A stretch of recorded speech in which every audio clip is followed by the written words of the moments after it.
Well, good afternoon, race fans. Welcome along to Central Motor Speedway here in Cromwell. Another stunning afternoon here.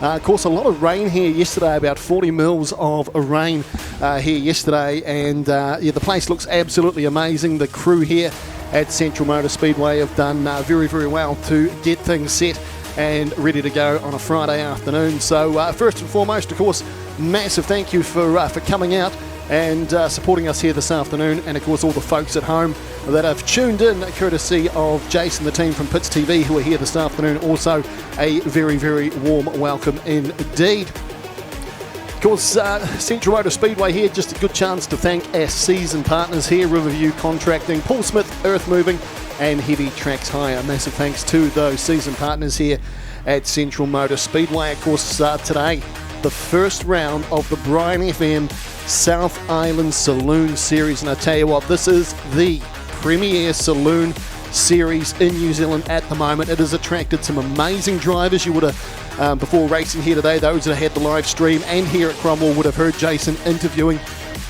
some of these drivers. The names you can see on screen there at the moment: the 2NZ George Phillips, 3NZ Willie Woodhouse, Ivan Murdoch, car number 7 from Central Motor Speedway, the Flying Scotsman Stu Miller, he's in car 10, Phil Burgess, car number 15, Ashton Osborne, cool looking car number 16 out of Christchurch, Peter Kirk, car number 16 from Dunedin, Blair Lee, car 17 from Christchurch, Scotty Williamson, car number 22 from Riverside, and Dave McCallion, car number 26 out of Dunedin.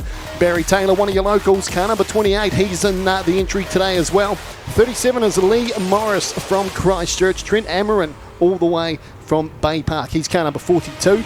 Mark Dobson, how cool is that car? The Cole Trickle tribute there. He is from Invercargill, he's car number 51. Ryan Marsden, former New Zealand champ, car number 54 out of Christchurch. Aaron Andrews, a late entry, car number 57 from Dunedin. Ryan Bennett, also from Dunedin, is in car 66. The man they call Dutchy, Peter Skelton, car number 72 out of Christchurch. Scotty Lansdowne, all the way from Auckland, he's car number 74.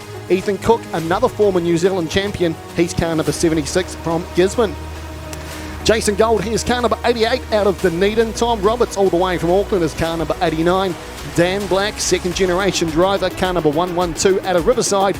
And rounding up your series, your Brian FM series, is Billy Woodhouse out of Christchurch. So as I say, folks, what an absolutely amazing lineup.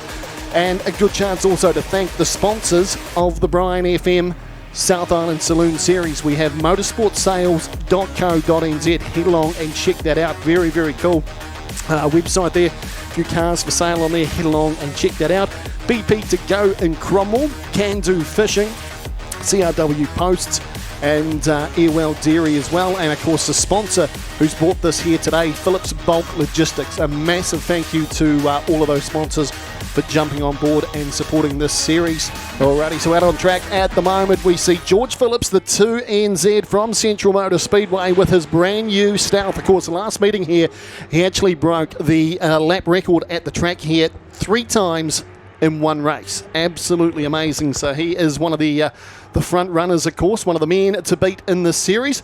And behind him at the moment, just going through, we see the current 3NZ. Of course, that there is Willie Woodhouse. Of course, they battled out at that New Zealand Championship at Riverside Speedway a couple of years back.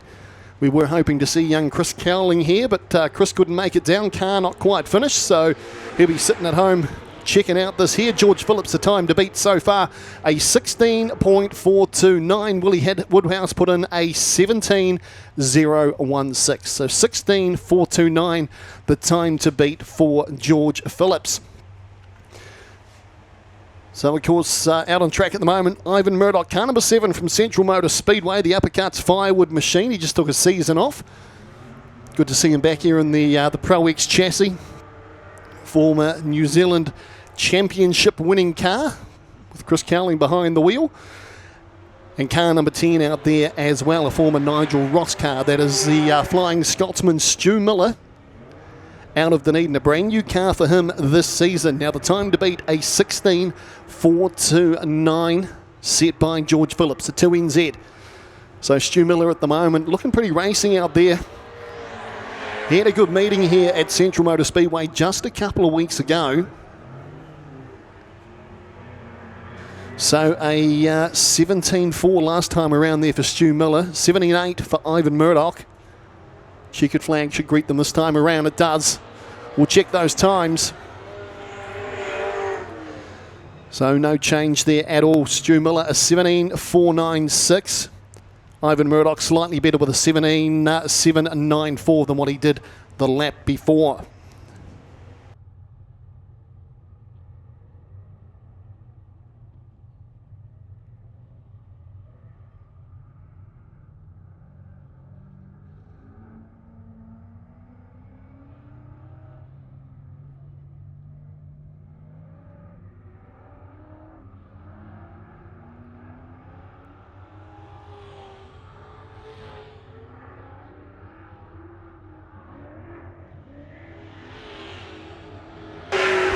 So that stunning looking Stout out there at the moment, that's Ashton Osborne. We'll look for him to put in a pretty sharp time. First time he's driven this car, of course. It rolled out of the shed just this week.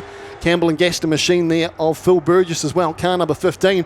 But a rotten luck here last meeting here at Central Motor Speedway. Didn't complete a race.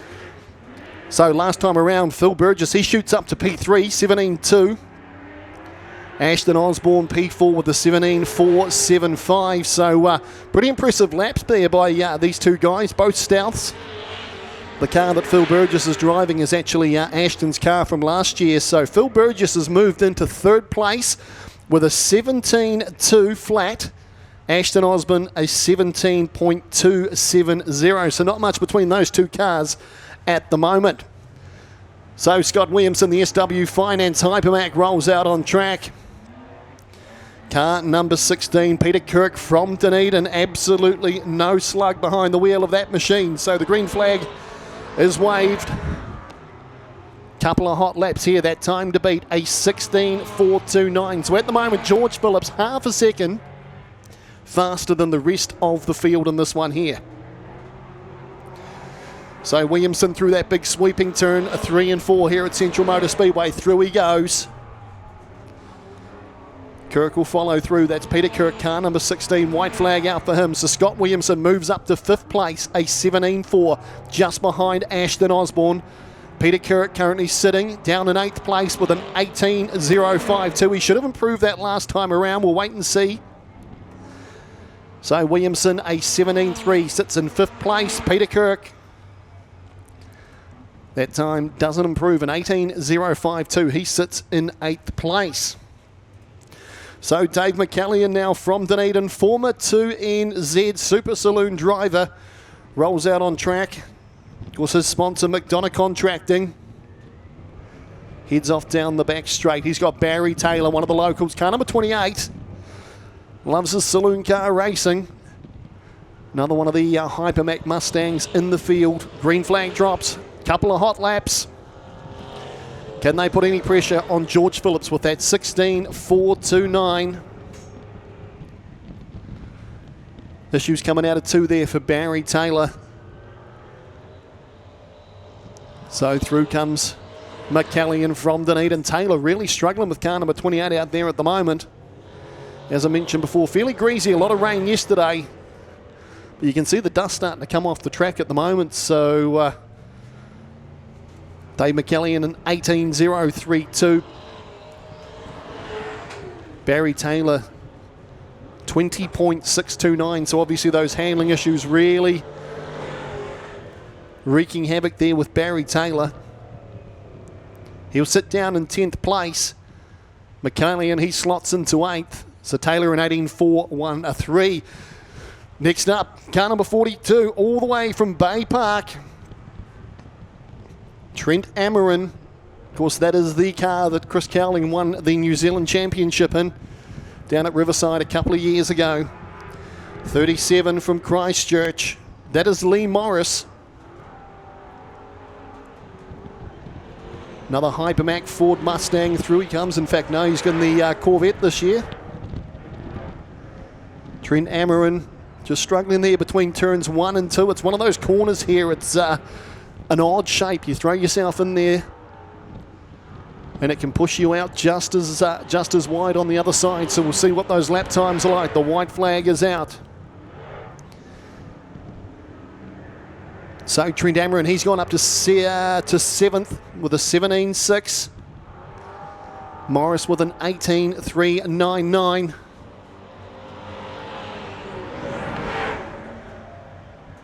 Those two cars just probably close enough to each other to be affecting the time a little bit there. Trent Amarin, though, moves himself up to 6th place, just ahead of Stu Miller. So Miller drops down a place. Amarin up to 6, just behind Scott Williamson. So your top 5 at the moment, George Phillips leading, with Willie Woodhouse in 2nd, Phil Burgess in 3rd, Ashton Osborne in 4th, and Scott Williamson currently holding 5th place. So Mark Dobson, car number 51 out of Riverside Speedway in Invercargill, his first ever drive of this car.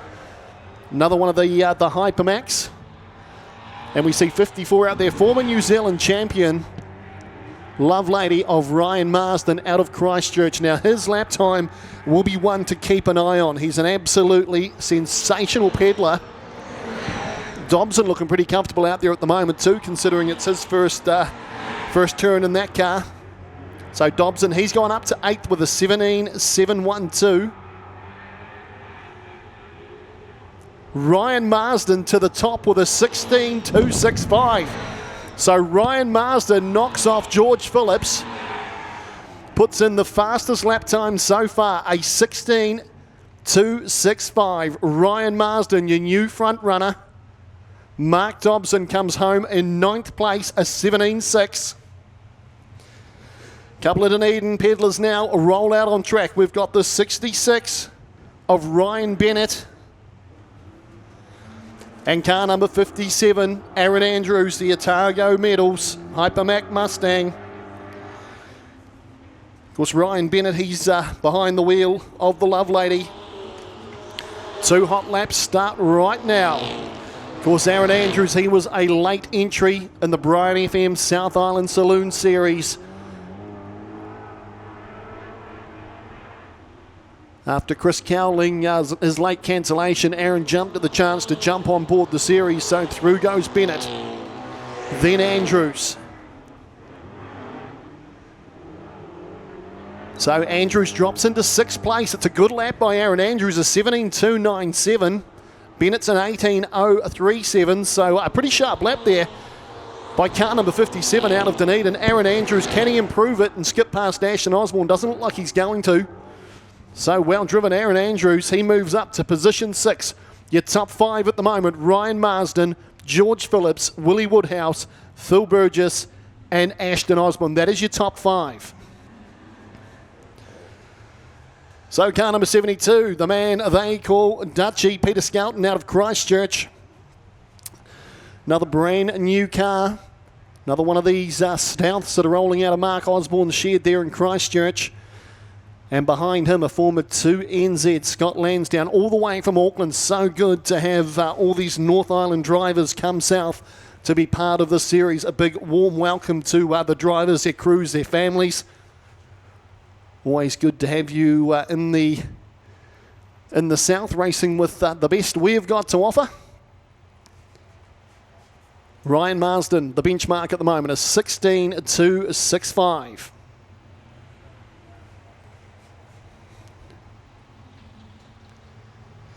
Peter Skelton, of course, he had a bit of an outing at Woodford Glen a couple of weeks ago in this car. Picked up one, might have been 2 race wins by account. He's the man that's put this series together. Hell of a series as well. It's in its 2nd year. Heads down to turn 1. He always chucked it in there deep. Goes right out to the wall. Very, very close to making contact. Would have lost a lot of time there for Peter Skelton. Scott Lansdowne heads off down the back straight into that big sweeping white corner. The white flag is out. So Skelton goes up to 9th place with a 17.4. Scott Lansdowne up to 7th, 17.317.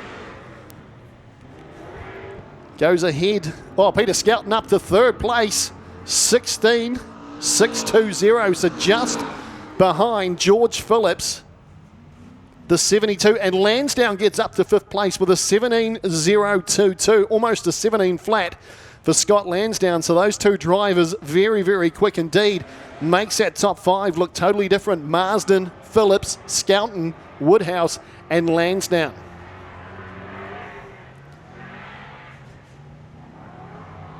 So another former New Zealand champion, Ethan Cook from Gisborne, out on track now at the moment as well. He's a guy that is absolutely amazing to watch. He will stick that car out by the wall. He'll have it all over the show. He will drive the lines that a lot of other guys won't drive. Very impressive driver indeed. And Jason Gold there, car number 88 out of Dunedin. Of course, Gold picked himself up a race win here at the opening meeting of Central Motor Speedway. So the Vulcan chassis of Cook. A little bit bouncy coming out of 2 and down the back straight, but certainly doesn't look to be slowing it down whatsoever. He should punch in a pretty good time here. So Ethan Cook goes up to 4th place in car number 76 with a 17.004. Jason Gold 13th with a 17.5. So Ethan Cook slots himself ahead of Willie Woodhouse up to 4th place. Tom Roberts, the Workworth ITM sponsored car number 89 all the way from Auckland. And Dan Black, the 112, second generation peddler out of Riverside Speedway.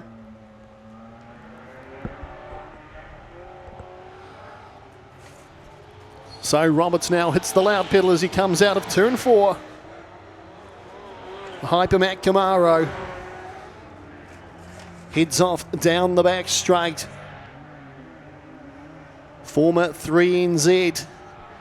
He'll be looking to punch in a pretty impressive time in this one too. He'd dearly like to be up there with those big guns up top at the moment. He moved into 7th place with a 17.089. Dan Black. Just waiting to see Dan appear on our timing monitor. So Dan Black, he's in 15th at the moment. Checkered flag comes out. Tom Roberts. Looks like he's going to stay in that 7th place. We're just waiting for the timing monitor just to sort itself here, but looks like Tom Roberts will come home in 7th place. And a good second lap by Dan Black. He moves into 9th with a 17.262, just ahead of Ashton Osborne, just behind Phil Burgess. So he splits those two. Well driven, Dan Black. So the last 2 cars out for the Brian FM South Island Saloon Series. We see the 117 of Billy Woodhouse out of Christchurch. And Pierre Lisa from Cromwell here, car number 227. Here's a wild card entry. Of course, each track has a wild card entry. So he is the wild card today.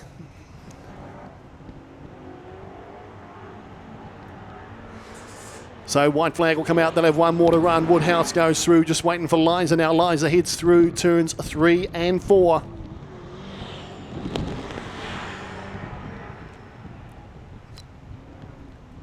Billy Woodhouse, she moves up to 17th place with a 17.6. She comes through to complete her second hot lap here. Still sits in 17th place, a 17.6, her best lap. Liza, in fact, Liza moves up to 18th place. It jumps up a number of spots, so a good position for him. But we'll take a look at your top 10. Ryan Marsden, your fastest car out there. George Phillips, the 2NZ in 2nd. Peter Skelton in 3rd. Ethan Cook in 4th place. Willie Woodhouse, the 3NZ in 5th. Scott Lansdowne in 6th. He's followed by Tom Roberts in 7th. Phil Burgess in 8th. Dan Black in 9th. And Ashton Osborne, he rounds out your top 10 here at the Brian FM South Island Saloon Series. Just a taste, folks, of what we're going to see throughout the evening here at Central Motor Speedway.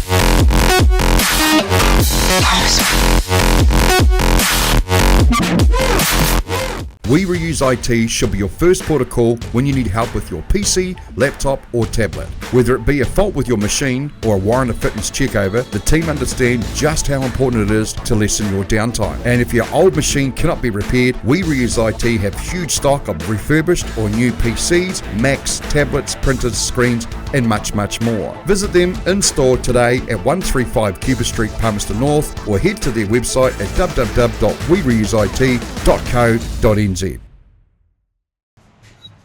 So green flag awaits the 6 shooters as they come round that big sweeping turn 3 and 4 for the start of what will be one hell of a night's action here at Central Motor Speedway. Jenna leads from the front. Wills on his outside. Wills takes an early lead in this one here, just her first season of racing as well, so she's racing off down the back straight. A 4-bit kart racer down in Invercargill. Jack Brown, car number 57, slowly trying to work his way around the outside of Jason Jenner, the auto windscreens machine. Then we go back to Allison. Luke Shearing's there, Jake Shearing's there, so's Newsham. Then we see Livingston, Sanford, and Colvin. That's the field at the moment. But it's Wills with a handy lead at the moment. She's really broken out in this one here, only a couple of laps down and stretching the legs. A 17.154 last time around for Wills, 17.8 for Jenner.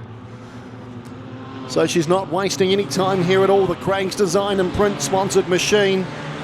Brown and Shearing now side by side. That's Luke Shearing. Both of these guys with sprint car experience. Of course, Jack Brown, he's entered in the Southern Sprint Car Series at the moment. Shearing all over the back of him. So Colvin up front, though, she's going to head a lap down. As we mentioned before, she's out of the youth mini stocks here at Central Motor Speedway. So her first meeting here as an adult in adult classes. So she's about to go a lap down. Wills waste no time whatsoever ducking down the inside, but she's lost a bit of ground now with Jack Brown in second place. Shearing still trying to find a way through. Allison in fourth place. Then Jake Shearing. Another one of the drivers that cut their teeth through the youth mini stock division here. So Brown trying to chase down Wills at the moment. Seems to be just slowly chewing into that lead. Wills just opened the door there slightly as she come around that wide turn 3 and 4. Of course, car number 57, usually Harrison Brown behind the wheel of that machine. He's currently over in Australia. I'm sure he'll be watching the coverage courtesy of Pits TV. So a big welcome to Harrison as Jack Brown, his brother, heads right down the inside in the Sam Brown concreting machine. Wills now in second place. She's gone high and wide there. Just coming under a wee bit of pressure. So it's Shearing that's managed to sneak through. Luke Shearing. White flag will come out. There'll be one more lap to run here in race number 1 of Central Motor Speedway. And it's still Jack Brown from Riverside who leads.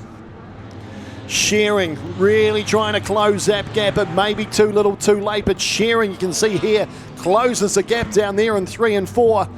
Checkered flag's going to come out though, and it's going to be Jack Brown who takes this one here out. Luke Shearing home in second place. Well driven Sophie Wills to come home in third place, just her second or third meeting. Then we got Jake Shearing. In fact, Brian Allison ahead of Jake Shearing. He was in fourth place. But well driven Jack Brown, patient throughout that one there, waited to put the pressure on Wills and comes home with the chocolates at the end of that one there. So that's 6 shooters. We'll have a look at the top 5. Jack Brown home in first place, just 0.325 of a second ahead of Luke Shearing. Sophie Wills in third in car number 47. Brian Allison fourth in car number 19. And Jake Shearing rounding up your top 5. Car number 86. That is the 6 shooters done and dusted. That race brought to you by Bermuda Pools. Coming up next, folks, Youth Mini Stocks.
Suck it up and get it done with suckitup.co.nz. So no messing around at all. Green flag awaits the youth mini stocks here this afternoon. Look for car 4. That's Clay Dawson. Heads right to the inside early in this one here. In fact, a false start there. So Dawson may well have jumped out of line. We'll wait and see what they call there. Young Dicey car number 44 starting on pole. So a couple of cars out there that I don't have on my driver list. Of course, the 2 cars out the front happen to be them. Ollie Dicey. I'm pretty sure that's young Colvin in car number 24. Of course, all these drivers age between 12 and 16 years of age. Basically a shrunken down stock car with a 1200cc Nissan or Toyota motor in them. So Dawson once again ducks to the inside, gets down the inside of Colvin. McIntyre follows through. Dicey's right there as well in car number 44. Then we go back to Colvin. Ashton Gable, he's made a good start in this one here. Car number 88 goes to the outside of Colvin. Mia Somerville right there as well. 1 lap down and through comes Clay Dawson. Car number 4 being chased by the B-Max sheet metal machine of Joshua McIntyre. Car number 12. So yellow has come on. That's for Cooper Arknell. Bit of a spin down there in turn number 2, car 15. Manages to get fired up and back underway again though. Cooper Arknell, pretty impressive first meeting this season as well. So he'll have to start from the back of the field, work his way through. Of course, as I mentioned before, when the 6-shooters are out there, a number of drivers in that class that started their speedway career in the youth mini stocks here. Certainly a great feeder grade for those adult classes once they happen to move out of this. As I mentioned before, just 12 years of age, some of these drivers in these cars. 12 to 16, very, very cool class to be a part of. Great bunch of kids. And a massive thanks for supporting Gumboot Friday. I even had mine on before, but I've taken them off now. Feet got too hot. Green flag drops. We go racing. Once again, Dawson down the inside. Somerville and McIntyre side by side as they go down there. 3 cars, look at that. Dicey, Colvin and McIntyre all side by side coming out of turn 2. And Dicey got a great run up high, but out front, Dawson off to an absolute flyer in car 4. Dicey was fast here last meeting, really improved after a year, last year of sort of sitting around that mid-pack area up there, fronting it with the front runners at the moment. Here comes young Ashton Gable, car number 88, the lad they call Smash. He shoots up the inside of Dicey. He's moved to 3rd place. Arknell's right there. Car number 43, Dylan Jones. He's right on the pace at the moment as well.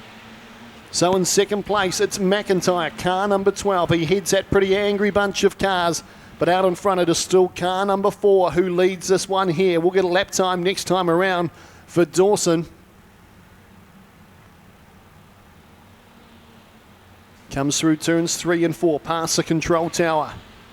A handy lead at the moment, 1.9 seconds. So we're 21.6 last time around, 21.3 for McIntyre. So McIntyre actually starting to turn out some pretty impressive laps here in the youth mini stocks.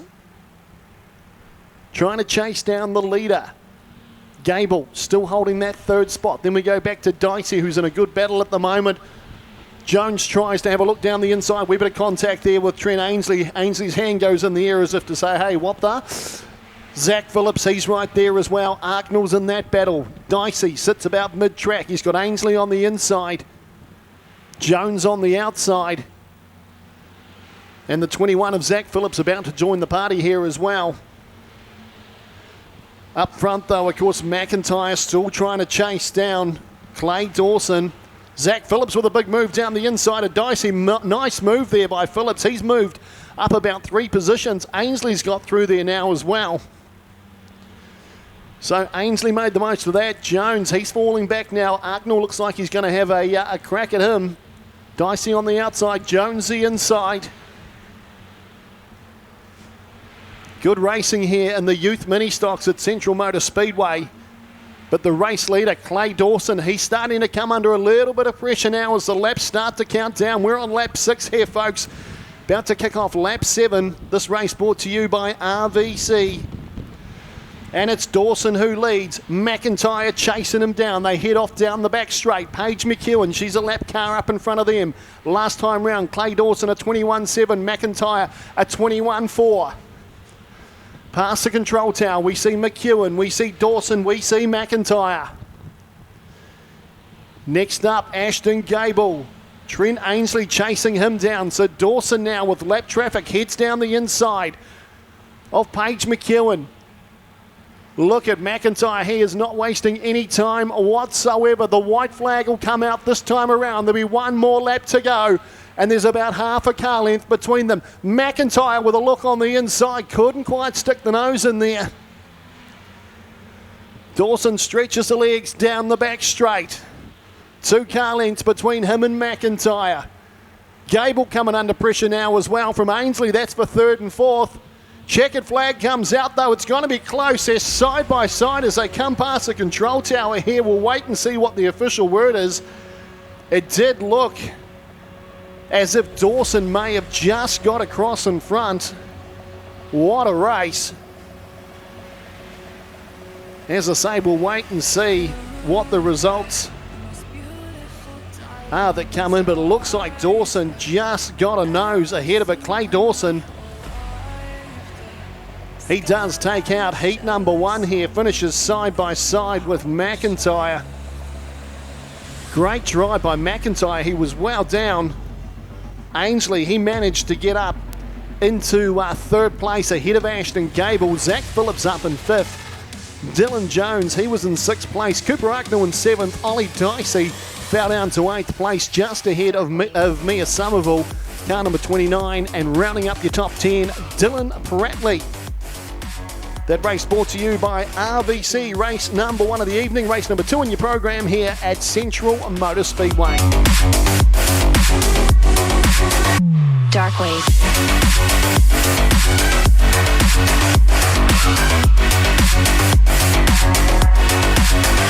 Break it down.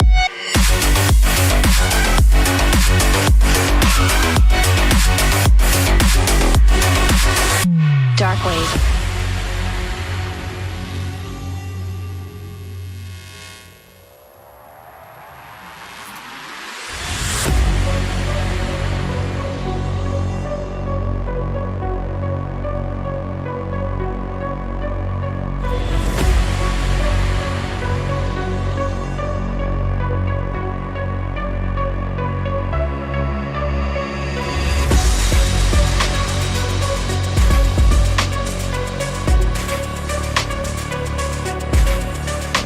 Leading them out, Ryan Marsden, car number 54 out of Christchurch, former New Zealand champion. Behind him, Peter Skelton, car number 72, the man behind this series. It's in its 2nd year. He puts in a heck of a lot of work to bring it to us. So you're going to see the love lady of Ryan Marsden. He will start from grid position 1 with Peter Skelton on his outside. Row 2, Willie Woodhouse will line up alongside Tom Roberts in car number 89 from Auckland. Dan Black starts from 5th on the grid, car number 112. Aaron Andrews from Dunedin, car number 57 alongside him. Trent Ammer in car number 42, and the Pro X will line up from grid position 7 alongside Jason Gold, car number 88 from Dunedin.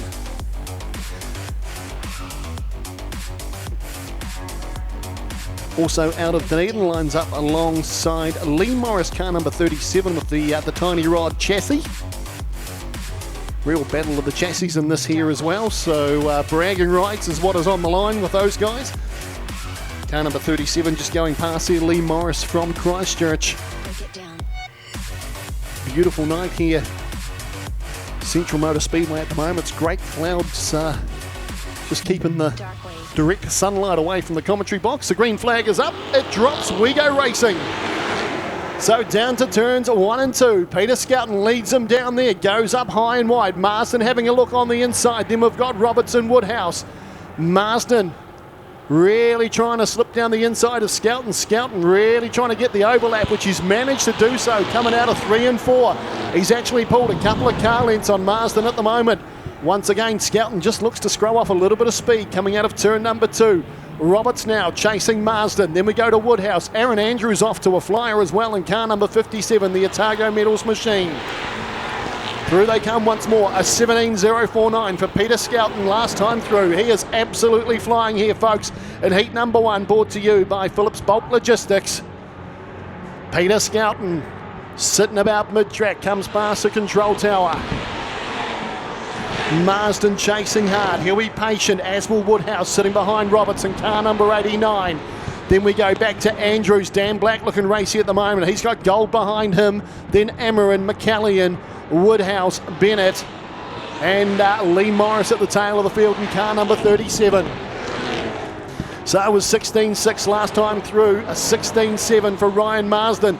So Skelton still peeling off some pretty quick laps. You can see at the moment they're all starting to go about mid-track, starting to move a little bit higher. They're finding grip out there at the moment. Impressed with Dan Black at the moment. He's sitting down in 6th place. Starts to pull away from Gold. Ameren in a good wee battle with Gold and McCallion there, the McDonough contracting sponsored machine out of Dunedin. Up front though, still no change whatsoever. Peter Skelton, another different line for Skelton. Bounces out of turn number 2. That car looking very, very bouncy indeed. Goes up high and wide, opens the door. Through goes Ryan Marsden. So a mistake there by Peter Skelton, high and wide. That car just did not look comfortable down the back straight.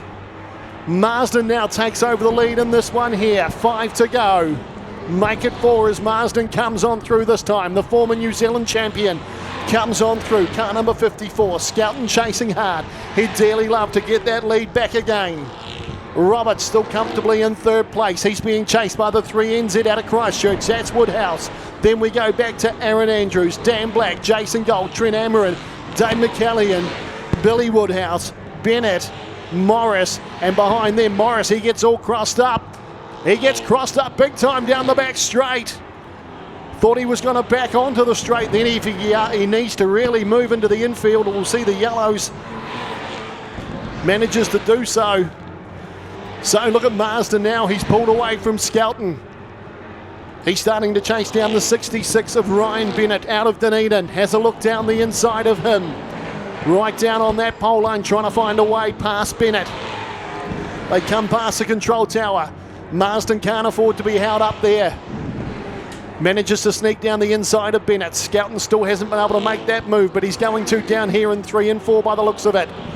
White flag. Checkered flag for Ryan Marsden. He takes this one here out. Peter Skelton comes home in 2nd place after leading for the majority of this one here. Roberts, he got challenged by Woodhouse but manages to sneak home for 3rd. So well driven Ryan Marsden, he was patient. Skelton just looked a little bit untidy partway through that race. Made a bit of a mistake going through 3 and 4, sledged out towards the wall, and that's all it took for Ryan Marsden to sneak on through and take out a race win. Race number 1 of the Brian FM South Island Saloon Series. Let's take a look at your top 10. Ryan Marsden takes it out by 1.2 seconds over Peter Skelton in 2nd place. Tom Roberts in 3rd. Willie Woodhouse, the 3NZ in 4th place. Aaron Andrews, a nice drive up in 5th place, car number 57.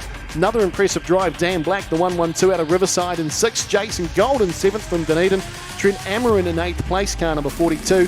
Dave McCallion in 9th. Rounding up your top 10, Billy Woodhouse, well driven, the car number 117 out of Christchurch. 11th we see Ryan Bennett and Lee Morris home in car number 37 in 12th place. So fairly tidy race, but Ryan Marsden, he's setting the benchmark early in this one here.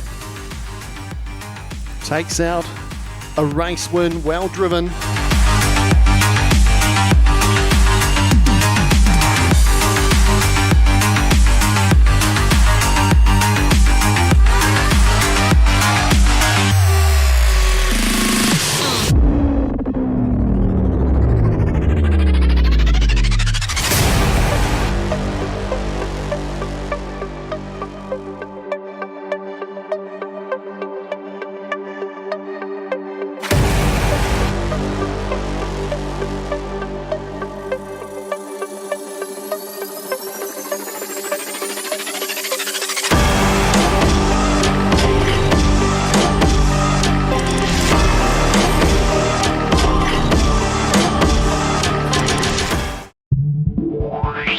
Technical Welding Services Hamilton are specialists in the transit concrete mixer industry. From chassis drop-off to a full working concrete mixing, the team will take care of the job from start to finish.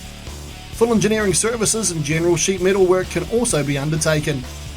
Need a quote? Call 07 847 2031 or visit our website www.techweld.nz. Technical Welding Services Hamilton, we are the experts.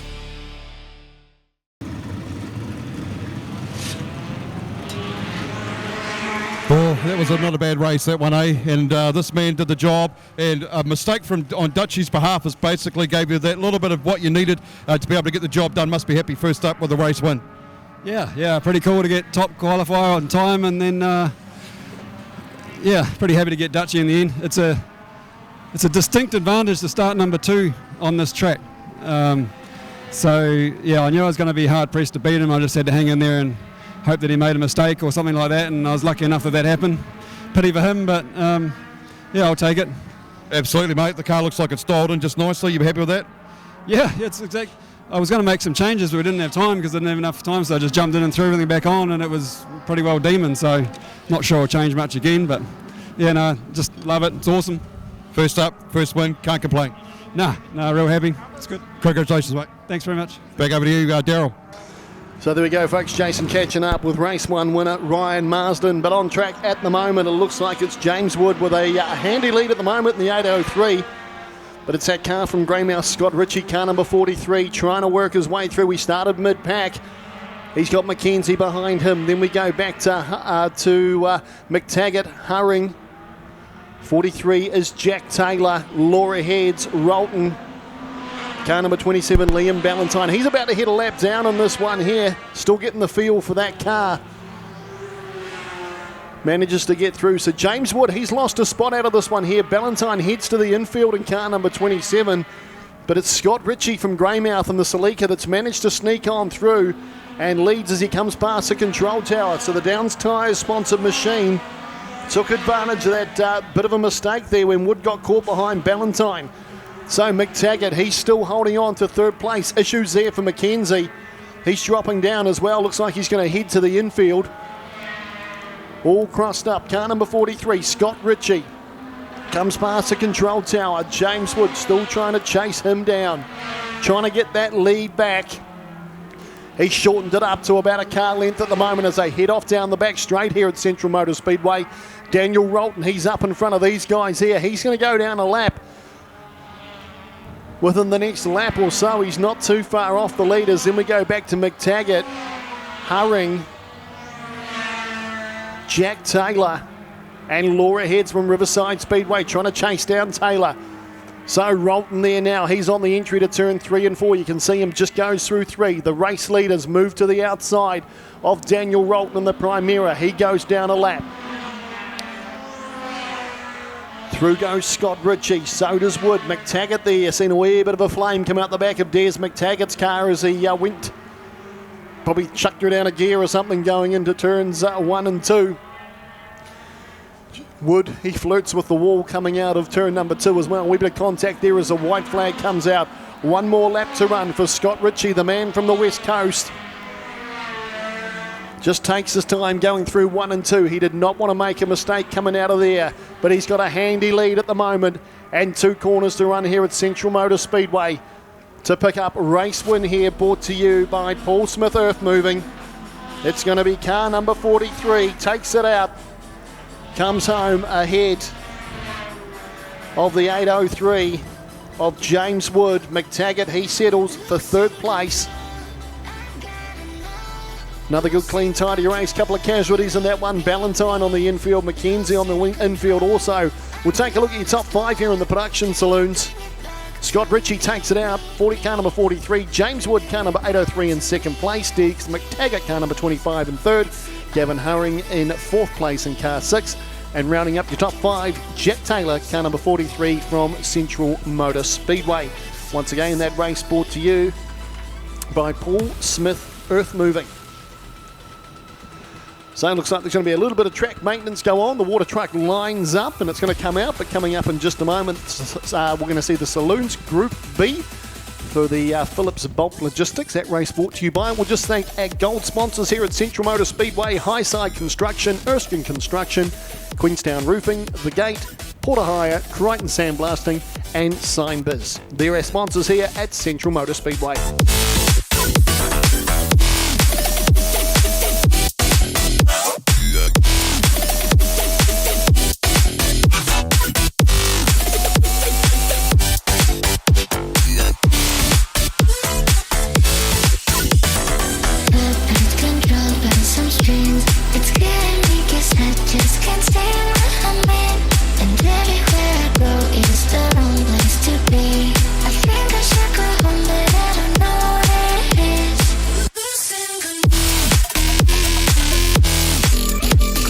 Number 2, Group B we call it.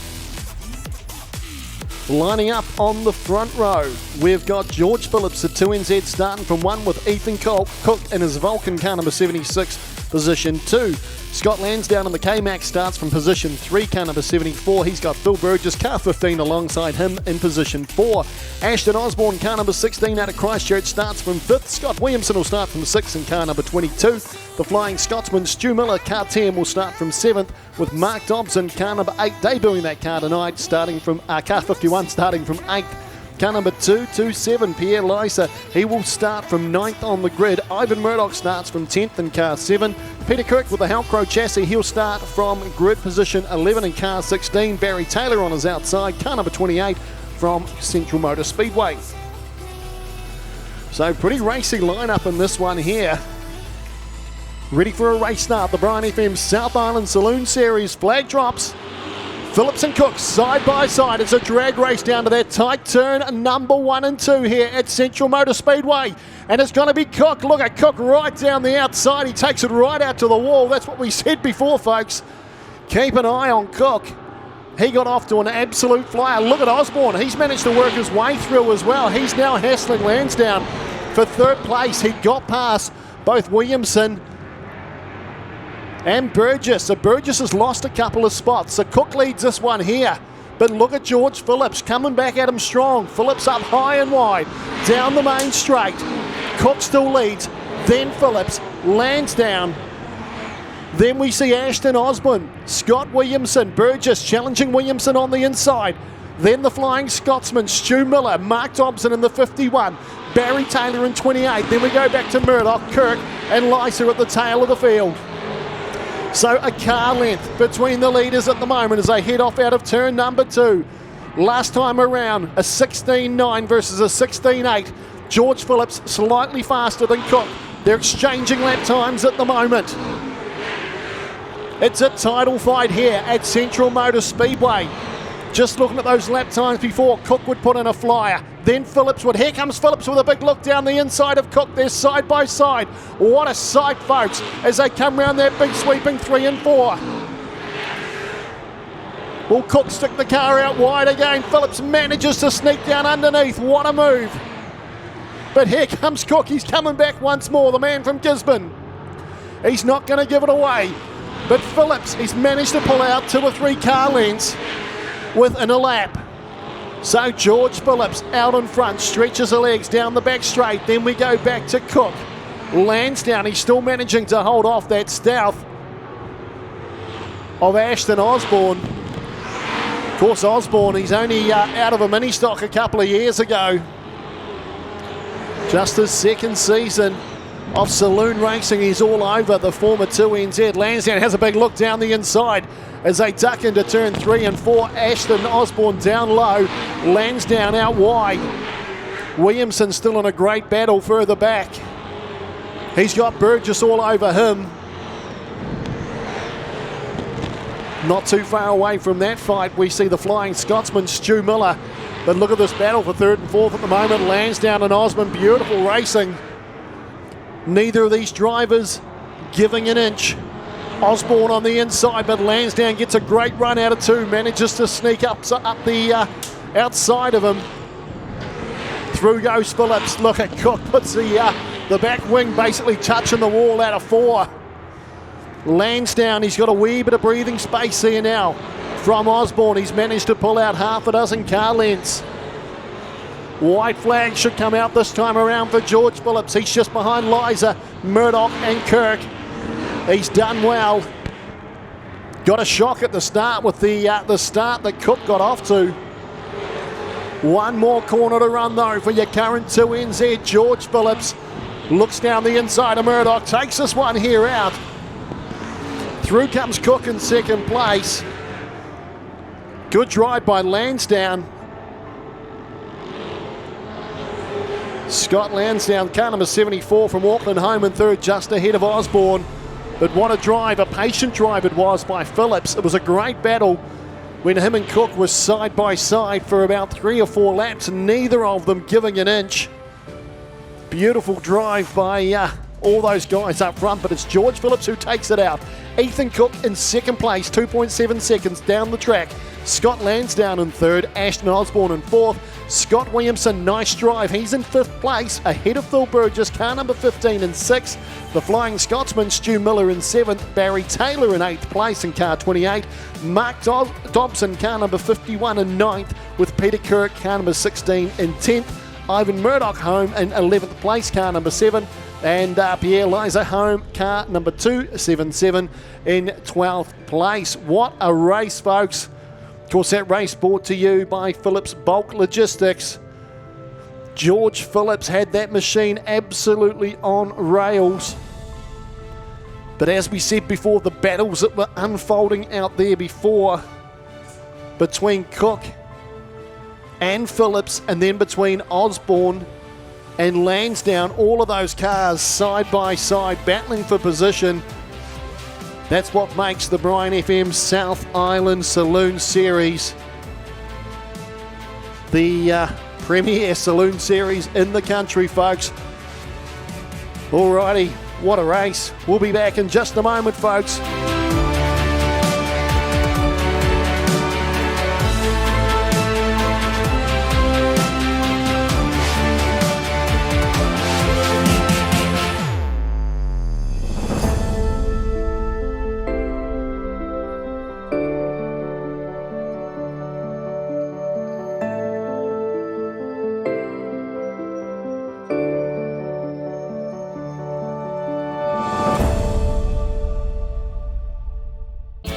The St. Nicholas is a familiar sight around Bluff as she steams out to capture Can-Do Fishing's famous Bluff Kinner. Once caught, the Kinner is brought back to the purpose-built factory in Bluff where it is processed, packed and shipped fresh to you. But that's not all that Can-Do Fishing can do for you. Try some of their green-bone fish or delicious power products and you'll soon see why seafood from the Bluff is world famous. So head to your local fish market or supermarket and ask for Can-Do Fishing Kinner, fish or power. Can-Do Fishing, there's nothing we can't do for you.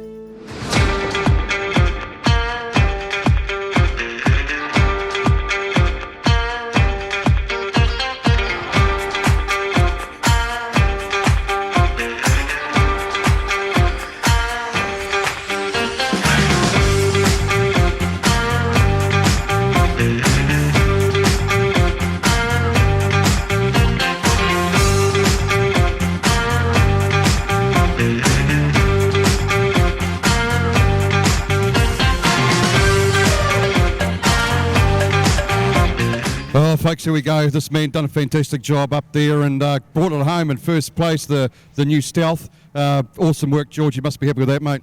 Yeah, stoked. Car's great, feels good, track's good. Everything just seems to be working out at the moment, which is, yeah, good. Anything you're going to change? Like, are you feeling like it's, I mean, you're pretty close to breaking that lap record again? Am I? Yeah. At the moment, no, car feels good to what the track is. So at the moment, we're going to just leave it how it sits and watch the next race. Maybe the 6 shooters as well, and just see how things play out with the surface, if it gets any slicker, or if that moisture stays in there. Yeah, at this stage, we're just going to wait and see what happens. Is there anything up in the high line? I see you poking around up there. You must have found something up there.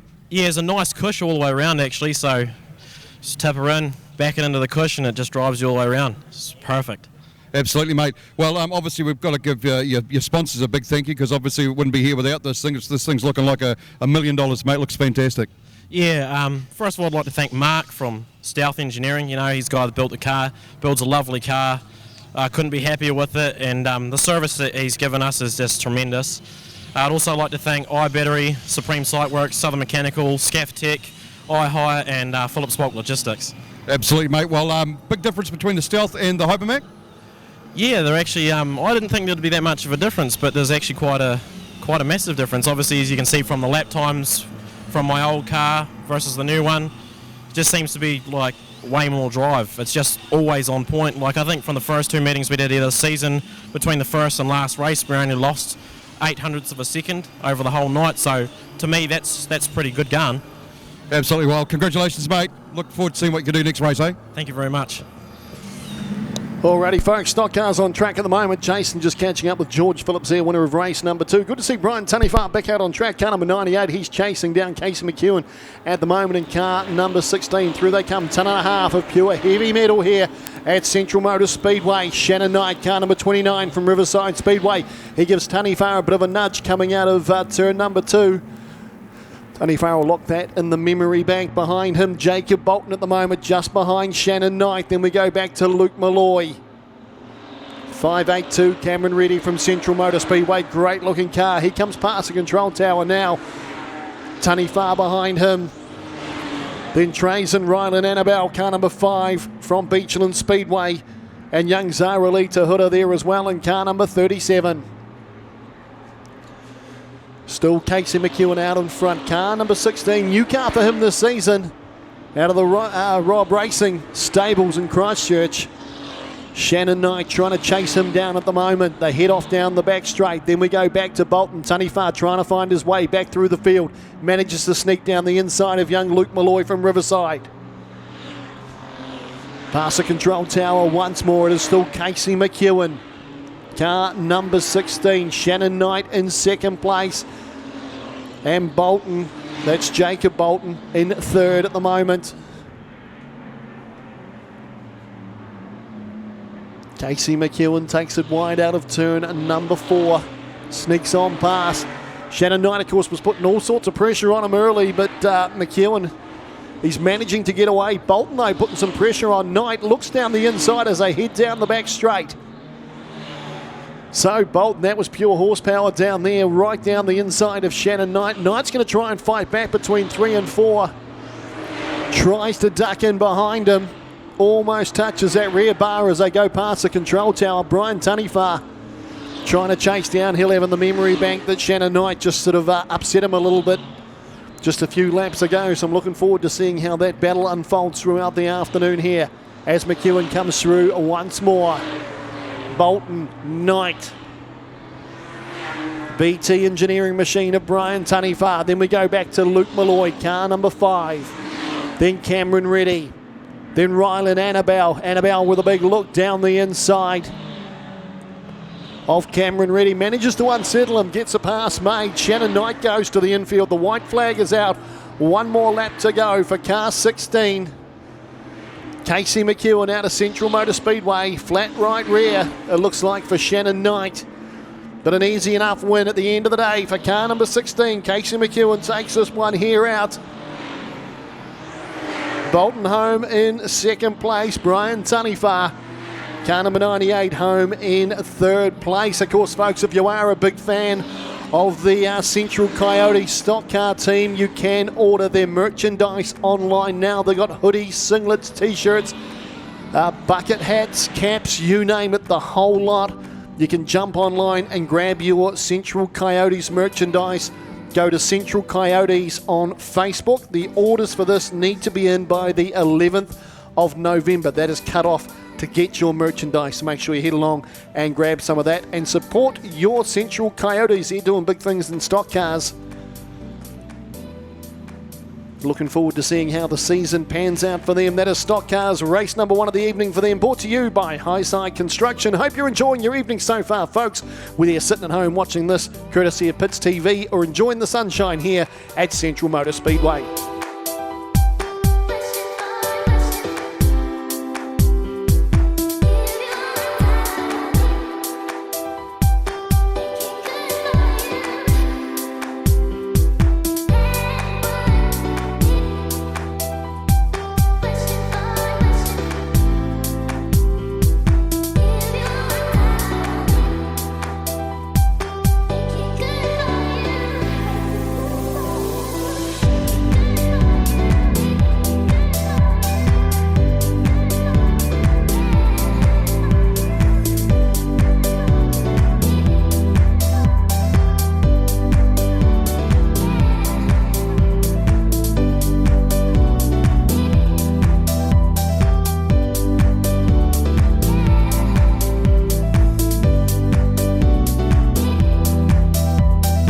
Luke Shearing just behind him. So the two Shearing brothers, couple of cars definitely to watch in race number 2. Green flag awaits.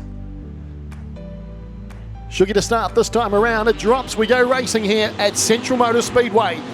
Jake Shearing, Brian Allison, and Luke Shearing waste no time whatsoever heading into turns number 1 and 2. Daniel Livingston, he's off to a good start in this one as well. Just his first season of racing. He's in 4th place at the moment. Sanford in 5th place. Then we look at Jack Brown. Car number 47, that's Sophie Walls, gets a little bit crossed up between 3 and 4, manages to hold on to it. Zach Newsham behind her. Then we go back to Jenna and Alec Colvin in car number 58 on debut. So it's the two Shearings battling it out here at the moment. A little brother, oh no, in fact it's big brother leading at the moment. No, it is little brother, Jake Shearing. Very hard to tell those two cars apart. Jake's the car with the orange on it, Luke's the car with the pink on it. And it's young Jake at the moment who leads this one here. Side by side through they go between 3 and 4. The Dean Shearing Contracting sponsored machines. Great looking cars. Brian Allison sits behind them. He's got a front row seat to this battle that's happening up front. Bit of family rivalry. Luke Shearing thought about sticking the nose down the inside. Jake just holds it there. Through they come side by side almost as they come past the control tower. This is great racing. Luke Shearing with a wee snip up the inside. Jake manages to shut the gate though. Luke's right there waiting. Jake just goes a little bit wide. This could be the invitation. And it is. So it's Luke Shearing who leads this one here now. Car number 68. Jake Shearing in second. Then we go back to Allison. Jack Brown's done well. He's up to 4th place now on this one here. He's managed to get past Livingston, Sanford, Wills, Newsham, Jason Jenner.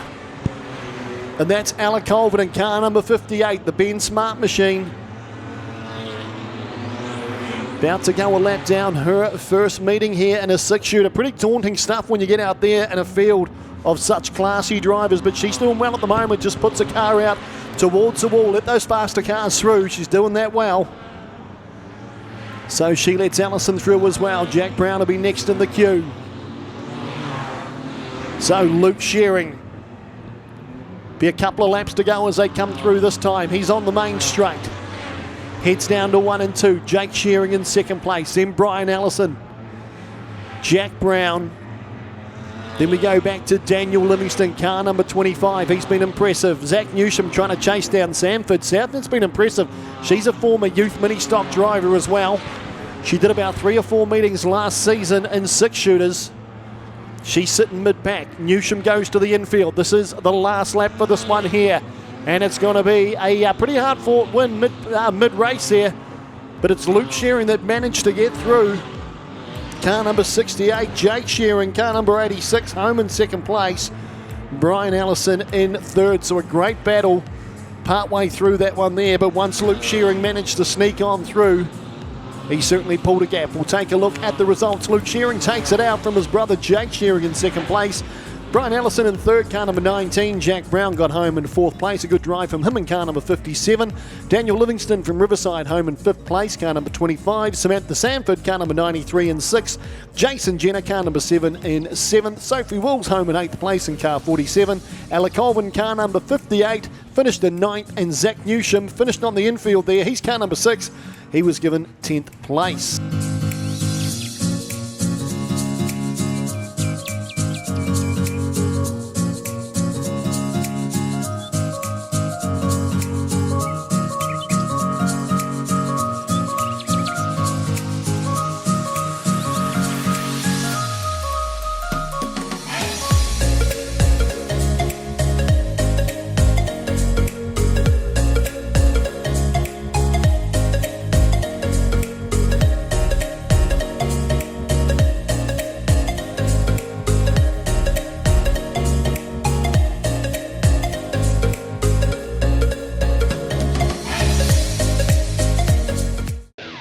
you building a new commercial business or home? Or is it time that your existing premise has had a repaint anywhere in the South Island? Then Anderton Decorators have you covered. From floor to ceiling, wall to roof, Anderton Decorators offer the latest techniques, equipment and technology to make even the hardest tasks seem simple. Anderton Decorators also has the expert team to take the frustration out of your next project. Call Shane today on 027 Painting. That's 027 724 6846. Anderton Decorators. We have you covered.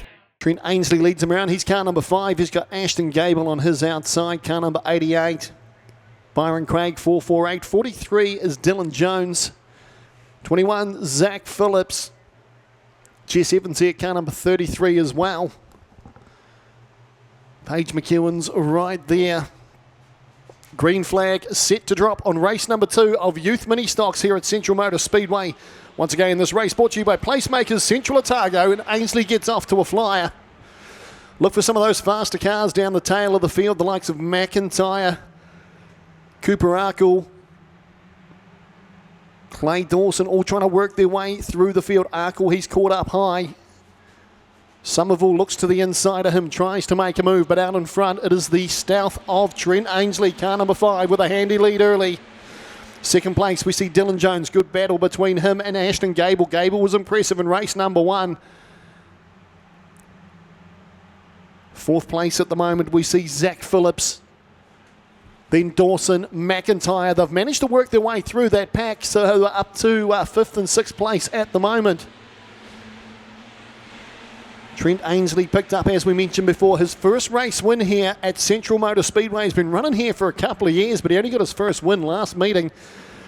And as he mentioned, it's a bit of a bogey track. Zach Phillips now trying to make a move down the inside of Ashton Gable. A little bit of side-by-side contact as they went into turn number 3, but nothing in it. They're a bit of a drag race as they come past the control tower. Clay Dawson, he's right there. Then the BMAX sheet metal machine of Joshua McIntyre. Once again, chasing down Dawson. He seems to be a bit of a magnet for him at the moment.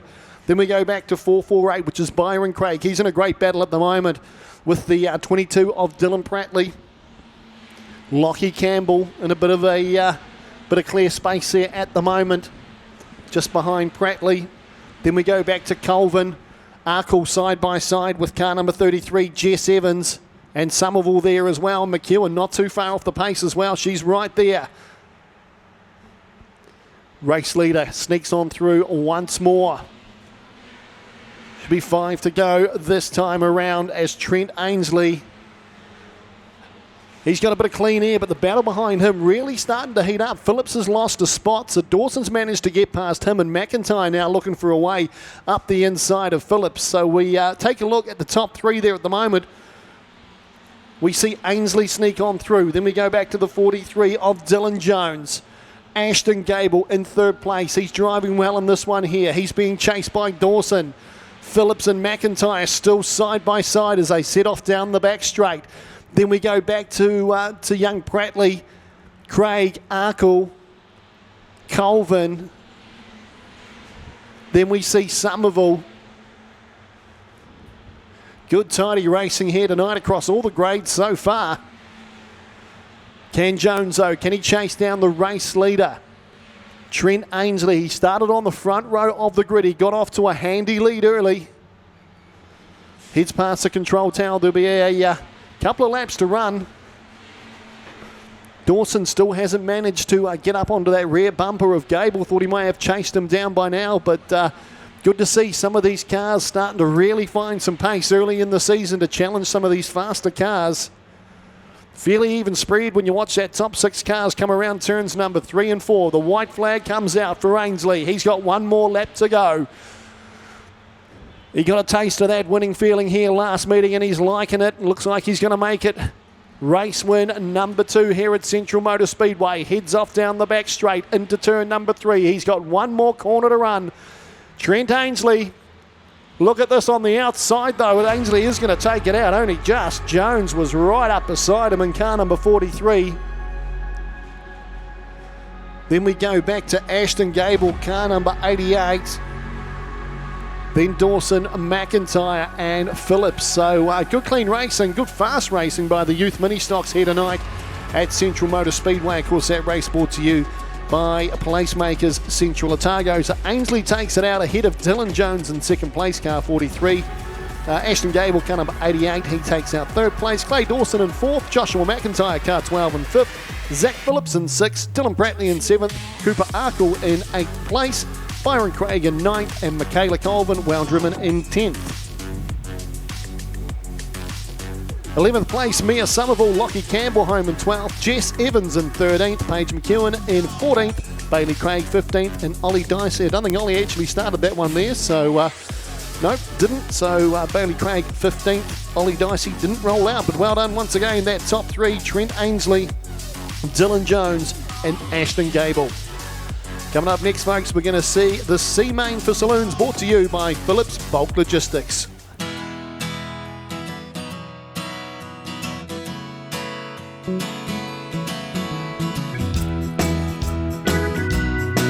Vince here from Roadrunner Power and Paint, and I just want to do a shout out to the guys at Sign Solutions. Hi, Scott here from Expert Cars. If you need signage done in Invercargill, get in touch with Sign Solutions. Kelly here from First Base Recruitment. I want to do a plug or a shout out to Sign Solutions. They've done fantastic work. Communication is great.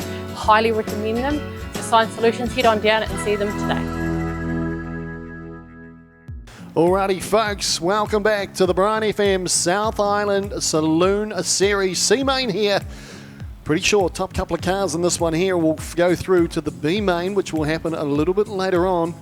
We'll take a look at the grid. We're going to see Mark Dobson in that very, very stunning looking Coal Trickle Hypermac. He will start from grid position 1. He's going to have Dave McCallion on his outside, car number 26. Second row, we're going to see Billy Woodhouse, car number 117, alongside Peter Kirk, car number 16 with the Halcro chassis, starting from 4th. Starting from 5th, we're going to see Ryan Bennett of Dunedin, car number 66, with Ivan Murdoch alongside him in the Pro X, car number 7 from Central Motor Speedway. Lee Morris will start from 7th on the grid in car 37, while Pia Lysa, car number 277, the wild card for today's event, will start from 8th place on the grid. The C-Main of the Brian FM South Island Saloon Series, and McCallion gets a flyer on the outside. The former 2NZ Super Saloon champion goes right round the outside of Dobson. They head off down the back straight. It's a handy lead early. Look for Kirk, the Halcro chassis, car number 16, trying to find a way on the outside. There really seems to be something mid to high track at the moment. We heard George Phillips say it before. There's a bit of a cushion there that if you get into it, it drives you off. Dobson just sitting down low at the moment. Woodhouse now looking for a way past Dobson, as well as Bennett tries to find a way through side by side with Woodhouse. Then we go back to, it looks like Murdoch, Lysa there as well. And in the tail of the field at the moment, we see Morrison, car number 37, but out front. Oh, there's Bennett gone around, so Bennett and Morris make contact down there in turn number 1 and 2. We're still green at the moment, but I would imagine that's going to change pretty quickly. It does. So Bennett spins. Is looking the goods at the moment, car number 26. The McDonough Contracting sponsored machine. Kirk looking racy though with that Halcro. Car number 16 gives him a chance, gives him a bit of a breather, chance to reset, park up and behind McCallion. Green flag drops, we go racing once more. Woodhouse trying to have a look down the inside of Mark Dobson as well. She's looking racy, the 117 out of Christchurch. Then we go back to Murdoch, Lysa, Morris and Bennett. Through goes McCallion. You can notice that line. They're getting wider and wider. Car's really got nothing on offer if you're sitting down low. You've really got to head out wide. Dobson trying to find that line at the moment. How good does that car look on track? Takes you back to the mighty Tom Cruise Days of Thunder. I suppose Mark does look a bit like Tom Cruise. He'll have the aviators on. So McCallion, Kirk, Dobson, Woodhouse, Murdoch, Lysa, Morris. Bennett's going to loop it once more, manages to hold on, gets a run. Nose to tail, through they come. What do we got? 8 to go. Still McCallion who leads. Dobson starting to look racy partway through this one here. Starting to put a wee bit of pressure on Kirk. Kirk sitting out very, very wide indeed. Car number 16 from Beachland Speedway. Car length between him and the leader, Dave McCallion. They head off down the back straight. Shadows down there now between turns 3 and 4. Look at Kirk with a big look down the inside. Almost gets up side by side with McCallion. Couldn't quite do so, but it's only going to be a lap or so, and I think Kirk's going to have him. He's looking racy in this one here. Both these cars, I thought Dobson was starting to pull into that lead, but both these cars, in fact, Dobson's gone to the infield car 51. He's out of this one. McCallion and Kirk side by side. Through they come almost. An overlap there from Kirk, not quite close enough. Woodhouse in third. Then we go back to Murdoch, Lysa, Morris, Bennett, and Dobson parked up. McCallion sits mid-track. Through he comes. Nothing between these two cars out of Beachland Speedway at the moment. Kirk looking the racier of the two, but McCallion doing well. He's just managing to defend. Look at Kirk right up on the wall between 3 and 4. Gets onto the main straight. In fact, that's given McCallion just a little bit of breathing space. Couple of car lengths, you might call it. Woodhouse in the 117, still holding third place, coming under a wee bit of pressure from the uppercuts firewood machine of Ivan Murdoch. Then we go back to Lysa in the 277. He's the wild card for this event. Each event has a wild card. White flag is out. One more to run here for the race leader. McCallion heads off down the back straight one last time here in the C main for the Brian FM South Island Saloon Series. Kirk's sitting in behind him, but McCallion's going to take it out. Car number 26. McCallion gets home just ahead of Kirk. Well driven Billy Woodhouse in third place. Then Ivan Murdoch, car number 7, but McCallion, he withstood all that pressure from the restart. Both Dobson and Kirk came at him, but he managed to hold them off. We'll take a look at the race results. Car number 26, Dave McCallion takes it out. 0.298 the gap between him and Peter Kirk from Dunedin in car 16. Billy Woodhouse, car number 117, home in third ahead of Murdoch. Pierre Lysa in car number 277 in fifth. Lee Morris in sixth. Ryan Bennett in seventh. And Mark Dobson parked up on the infield. Not where he would have wanted to be. Well done, Dave McCallion. That is the C main for Saloons, brought to you by Phillips Bulk Logistics.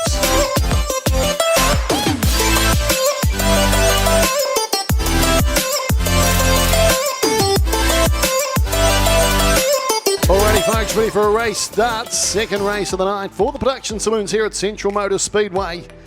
Green flag about to drop. Daniel Rolton on the outside. Race 1 winner Scott Ritchie on the inside all the way from Greymouth. Look at Hurring trying to find a way through there as well. Car number 25, that's Mick Taggart. He's battling at the moment with James Wood. Then we go back to Laura Heads. Car number 43, Jack Taylor. And the Home Maintenance Solutions machine of Liam Ballantyne. Car number 27 at the tail of the field in this one here. He is on the Mentor program, just his second meeting of racing. Out in front though, just like in race 1, Scott Ritchie off to an absolute flyer. The Bad Boy Graphics sponsored machine all the way from from the West Coast, come down here to Central Motor Speedway.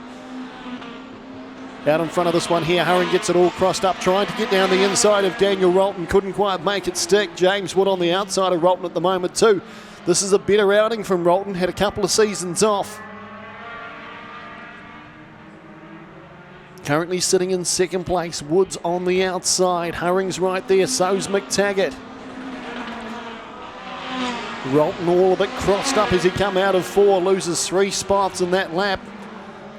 Laura Head next in the queue. Then we go back to car number 43. That's Jack Taylor and Liam Ballantyne, car number 27.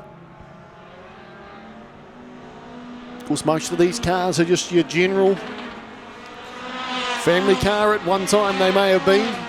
So if you've got an old car sitting at home that's ready for the scrap heap, chuck a cage in it, kick the windows out, come production saloon racing, whole stack of fun.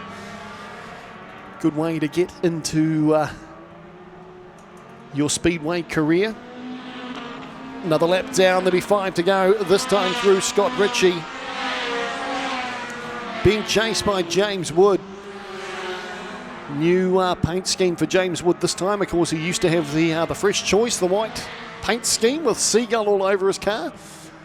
Decided to go polar opposite, go black. He started to really chew into the lead now of Scott Ritchie. Ritchie had about half the length of the back straight there at one stage. Bit of smoke starting to come from the back of Gavin Hurring's car too, car number 6. So a car length between the leaders at the moment. James Wood on the outside of Scott Ritchie.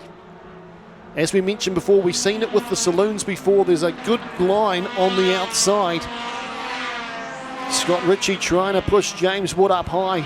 James Wood, I thought he was going to have a wee bit of a look down below, but he went right back to the outside. Hurrying in third place, McTaggart in fourth, then back to Rolton Head, Jack Taylor and Liam Ballantyne. But almost side by side now, the race leader, car number 43, Scott Ritchie from the West Coast, the Greymouth Club up there. But James Wood really starting to shorten the gap. Look at this as they come down into turn number 3. Around turn number 4, almost side by side. Can James Wood do it? Of course, he's been stuck on the outside for the majority of this race. That's the first time I've seen him have a bit of a crack on the inside at 3 and 4. And he actually made close that gap, I should say. But it's all very fine getting up alongside him. You've really got to make that move here and get that overlap.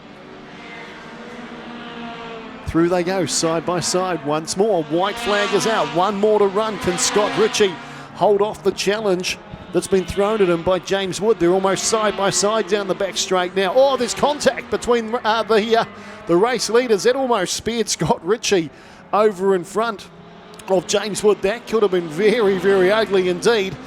But he's going to make it 2 from 2. Scott Ritchie, sorry. James Wood will come home in second place after that little bit of contact there. Herring manages to get home. Car number 6, that smoke seemed to disappear just in front of Des McTaggart. So a little bit of panel rubbing as they went through there. So the result, Scott Ritchie takes it out, 0.3 of a second over James Wood, car number 803. Gavin Herring, car number 6 in third place. Des McTaggart, car number 25 in fourth. Laura Heads got home in fifth place in car number 64, ahead of Jack Taylor, car number 43. And rounding up the field, Liam Ballantyne home in seventh place, car number 27. That race brought to you by The Gate here in Cromwell, who are, of course, one of our gold sponsors here at Central Motor Speedway. Coming up next, we go to Youth Mini Stocks. That race brought to you by Porter Hire. I hope you're enjoying your evening here, whether you're watching it live at the arena here or home courtesy of Pits TV. Hope you're enjoying your evening here at Central Motor Speedway.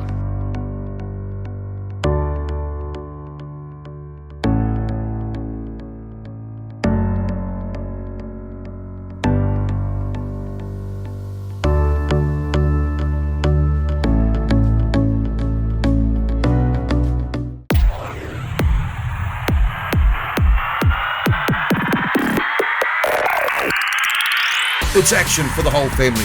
With 23 tracks around New Zealand, there is no better way to spend your weekends than at a Speedway New Zealand track. Here they come to the start-finish line again.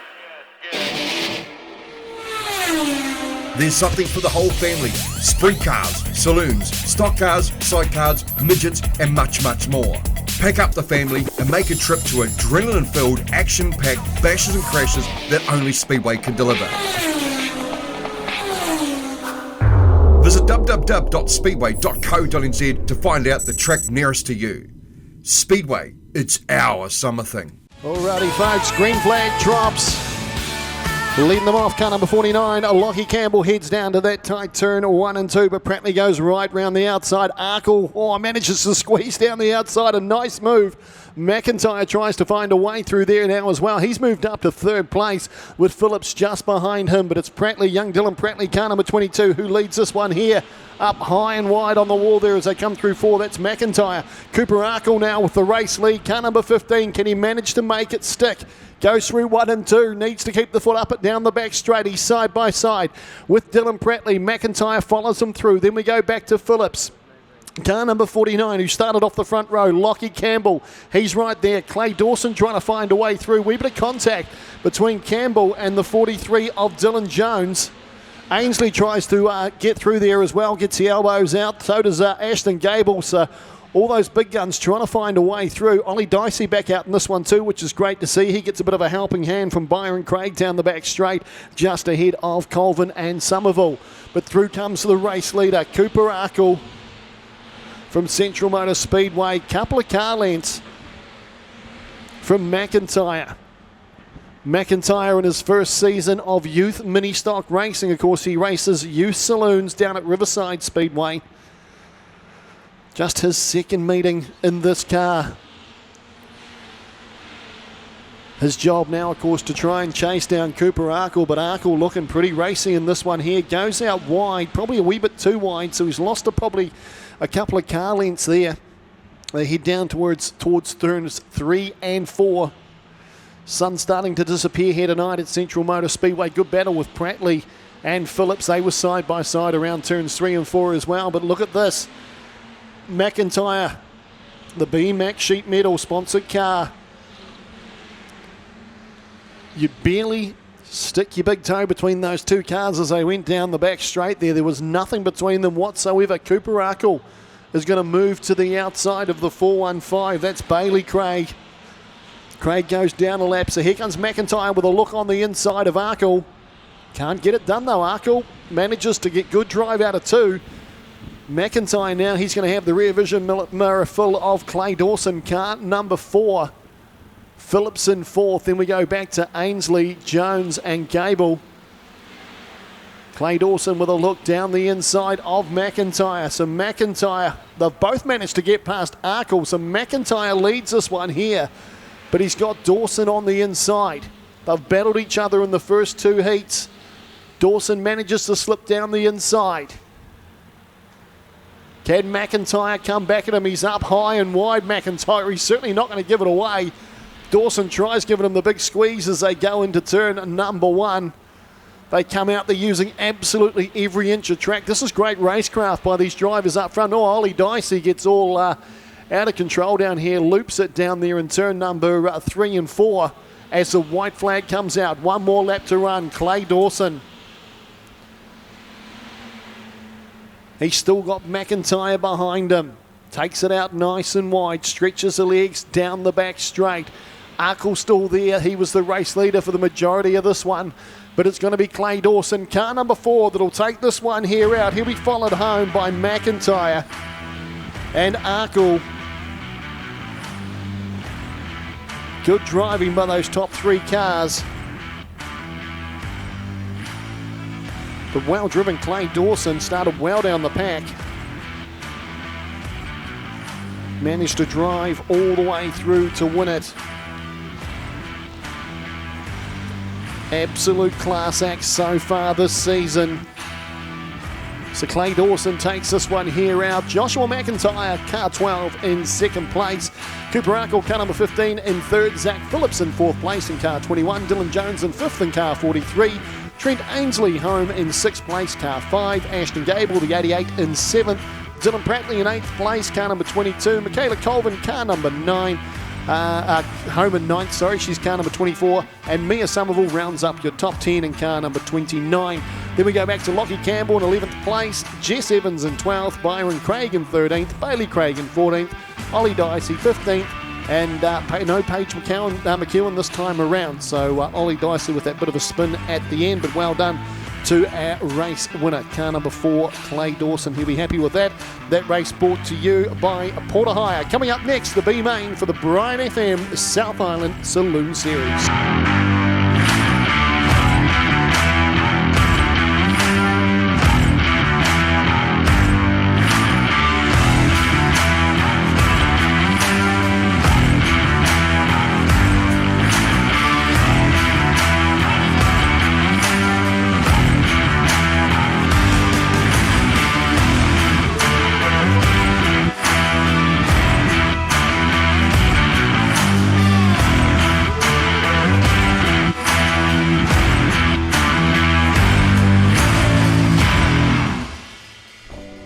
Brought to you by Phillips Bulk Logistics. Of course, big thanks to the sponsors of this event. Of course, Brian FM, motorsportsales.co.nz, BP to go Cromwell, Can Do Fishing, CRW Posts at Earwell Dairy.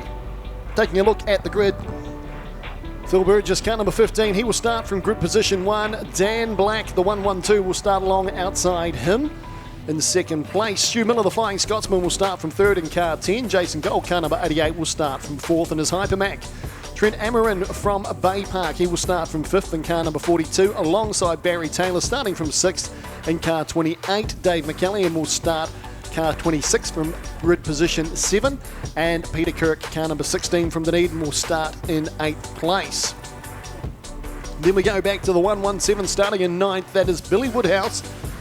Alongside here we see Ivan Murdoch, car number 7, he will start from 10th. Pia Lysa, car number 2, a double 7, will start from 11th on the grid, with Lee Morris, car number 37, starting from 12th. That is your grid, folks, for the Saloon B main of the Brian FM South Island Saloon Series. Good front row. Phil Burgess, Dan Black, they were both impressive in their heat race a little bit earlier on. Should be a good battle out front. Flying Scotsman Stu Miller starts from row 2 with his Beachlands club mate Jason Gold on his outside. He's quick here at Cromwell, loves the track. Watch him try and put some pressure on the front row. Green flag drops, we go racing. Burgess leads him down. The Toyo Tyres, car number 15, but look at Dan Black, the bright yellow machine from Riverside Speedway. He gets a jump in this one here. There's nothing in this here. Kirk goes out wide, gives the wall a bit of a kiss. So's Taylor. Taylor's all over the show coming out of turn number 4, car number 28. So it's Dan Black, Phil Burgess in the Stealth, Jason Gold in the Hypermac. Then we go back to Stu Miller. He's in a battle with Amarin and McCallion at the moment. Of course, McCallion, he was the winner of the C main. He's doing well in this one here. He's currently up to 6th place with Woodhouse, Murdoch, Kirk, Taylor, Lysa, and Lee Morris behind them. Phil Burgess now, Gaston and Gamble machine, car number 15. Can he put some pressure on Dan Black? He's right on the inside. They're side by side. It'll be a drag race down the back straight here, but Phil Burgess manages to get the nose in front.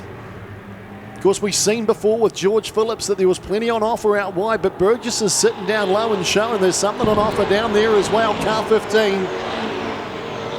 He takes over the race lead here. Dan Black just a little bit wide there, almost opens the door for Gold in car number 88. Miller in 4th, then Amarin, McCallion and Woodhouse. So Burgess now, car number 15. A little bit bouncy coming out of turns 3 and 4. But he's certainly starting to pull a gap. 17.6 last time around. Dan Black an 18 flat. So he is absolutely humming out there at the moment.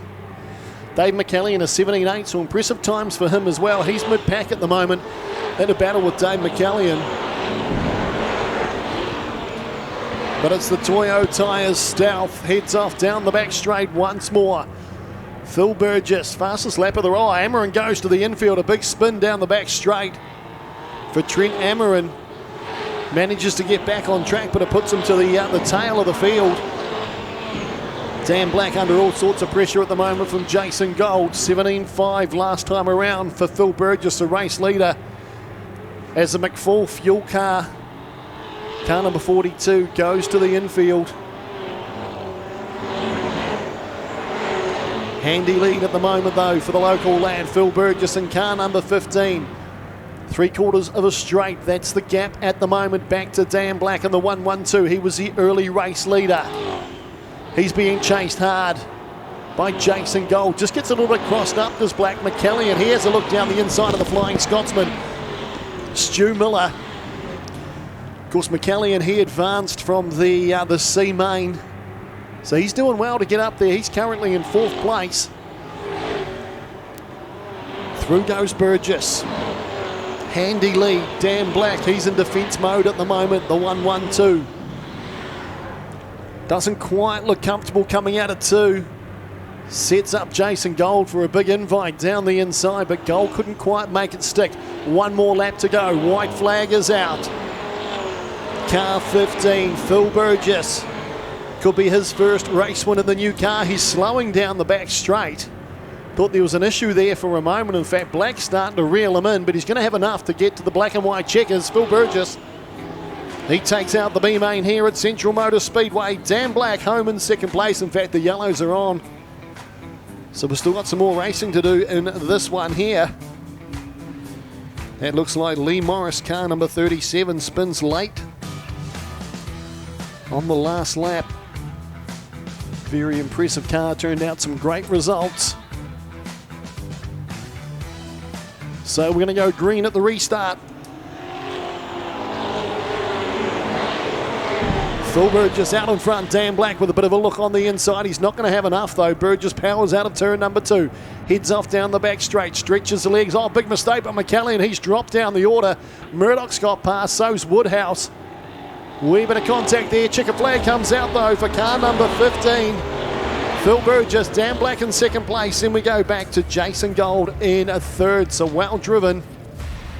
Phil Burgess takes out the race win here in the B main, brought to you by Phillips Bulk Logistics. Best time of a 17.120 for Phil Burgess.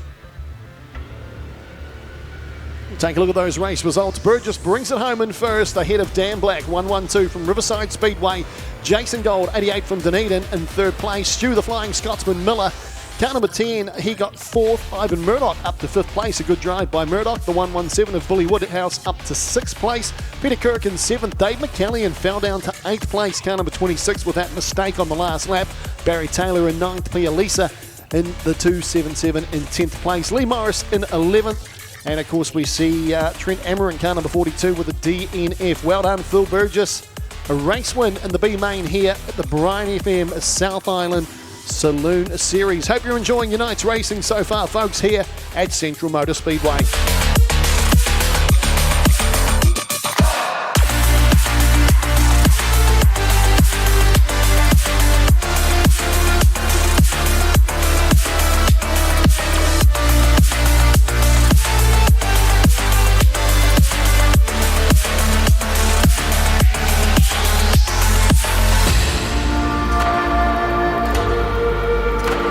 It's a bit different than what we've seen last time. We've seen Phil Burgess racing on the Central Motor Speedway circuit, but you got it. You got it all sorted out, got it all done, mate. Yeah, Jace, it was a good run, that one out there.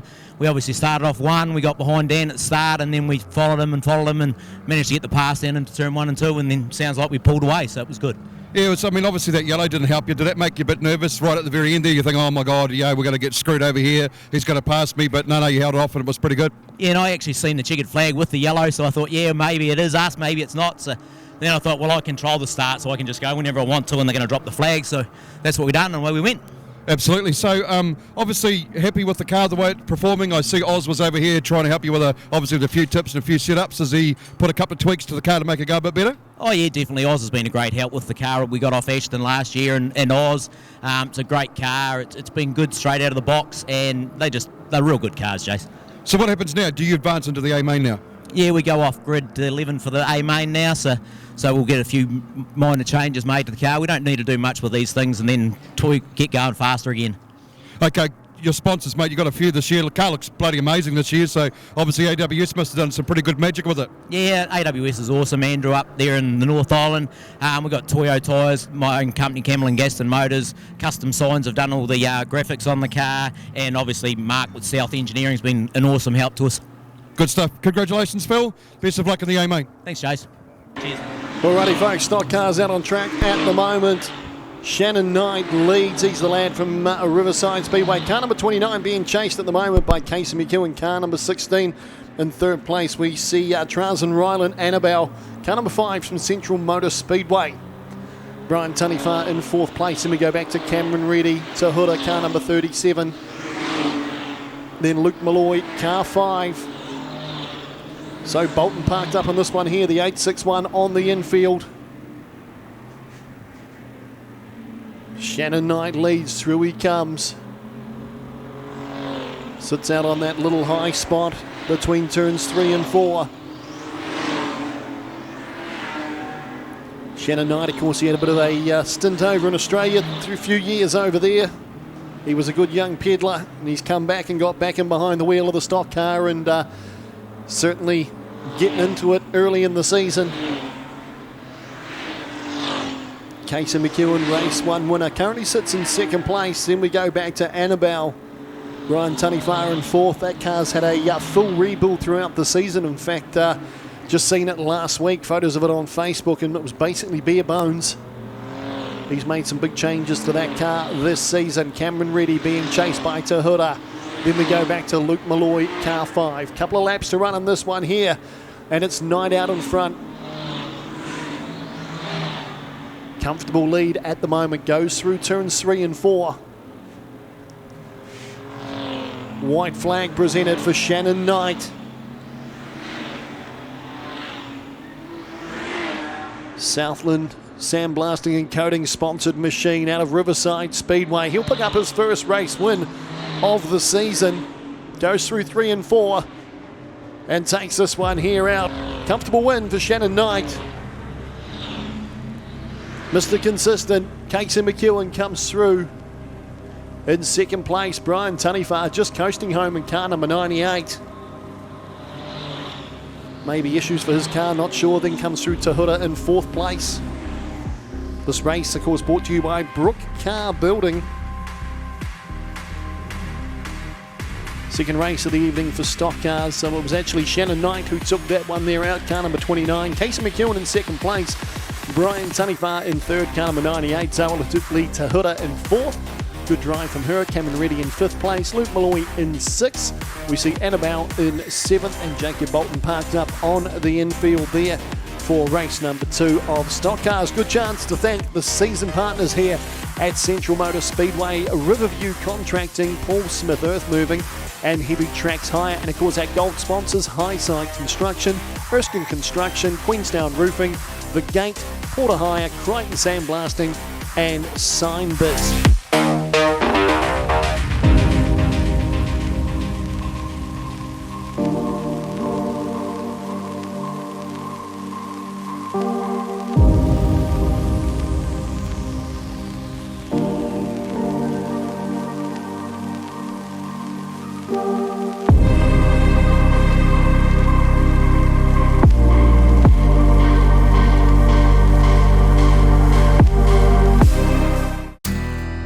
I'm Brittany Carpenter, driver of 85 GM, based out of Greymouth. I use wholesale tyres, coloured chrome rims on my car. If you're looking for something unique and different on your car, contact Wholesale Tyres to get these coloured rims. Or get a hold of them on Facebook at Wholesale Tyres, or go onto their website, which is www.wholesaletyres.net.nz. See you trackside. Need coloured chrome rims? Wholesale Tyres. Good rims, better prices, great people. It's an all Riverside front row. Daniel Livingston on the inside. Jack Brown on the outside. Samantha Sanford starts on the second row of the grid alongside, looks to be Luke Shearing. Look for Shearing to try and get a jump round the outside of Jack Brown, but Brown sticks the nose down the inside, manages to hold on, but look at Shearing. He was super fast coming out of 2. Trying to stick the nose down the inside of Jack Brown. Then we go back to Livingston, Allison, Jake Shearing. Then we've got Wills, Sanford, Jenna, and of course Alec Colvin, car number 58 on debut here tonight. But look at this battle up front. Jack Brown, the sprint car racer. Of course he did plenty of laps in 6 shooters over the couple of seasons that he was in this grade. But he's showing no sign at all of having any rust jumping into this car. Looking pretty racy at the moment. But he's under all sorts of pressure from Luke Shearing, your race 2 winner. So the 2 cars at the front, they've picked themselves up a race win each here tonight at Central Motor Speedway. Shearing trying to find a way round. Absolutely nothing between those 2 cars. Livingston, he's in 3rd place. Just his first season of racing. He's been impressive too. He's really impressed me with the results he's had early in his Speedway career. Young Jake Shearing on the inside of him. So Livingston made a wee bit of a mistake. Coming through 3 and 4, that allowed Jake Shearing to sneak on through. Allison's here, ready to pounce as well. Then we go back to Wills, Sanford, Jenna and Colvin. Still no change up front. These cars almost glued together, nose to tail. They go past the control tower once more. Jack Brown last time around a 17.571 versus a 17.746. So Shearing just slightly faster at the moment. He's right down on that low line. Can Jack Brown keep covered? Side by side, the change for the lead has been made. Shearing goes high and wide. Brown has another wee look for the inside. He probably got a better run off turn 2, but Shearing's got track position. Shearing up wide now, and that little bit of a cushion there. Manages to find some grip around there, and he's managed to stretch the legs. He's got a couple of car lengths now away from Jack Brown, who led for the majority of this one. 2.5 laps to run here at Central Motor Speedway for 6 shooters. Shearing comes through. Jack Brown in second place, then Jake Shearing. Brian Allison, Sophie Walsh, she's been impressive tonight, then Livingston. Young Colvin, she's about to go a lap down as the race leader, Luke Shearing, finds a way down the inside just as a white flag is produced. One more lap to run for Luke Shearing, the Dean Shearing Contracting sponsored car. Jack Brown trying to find a way down the inside of Colvin. Colvin's got the elbows out. She's having a bit of a play here now. But the checkered flag comes out for car number 68. Luke Shearing takes this one here out from Jack Brown. The 86 of Jake Shearing comes home in third place. Good tidy driving tonight right across the field here of 6 shooters. Not one caution all night. Just good, fast battles on track. The results come through. Luke Shearing takes it out. Car number 68 from Jack Brown. Car 57 from Riverside in second. Jake Shearing, he's in third place. Car number 86. Brian Allison, car 19 in fourth. Sophie Wills comes home in a pretty good fifth place. Daniel Livingston in sixth in car 25. Samantha Sanford, car number 93 in seventh. Jason Jenner in eighth, car 7. Alec Colvin ninth in car number 58. That is the 6 shooters brought to you by Erskine Construction. We'll be back in just a moment for the third race of the night for Production Saloons, brought to you by Mr. Whippy, Central Otago.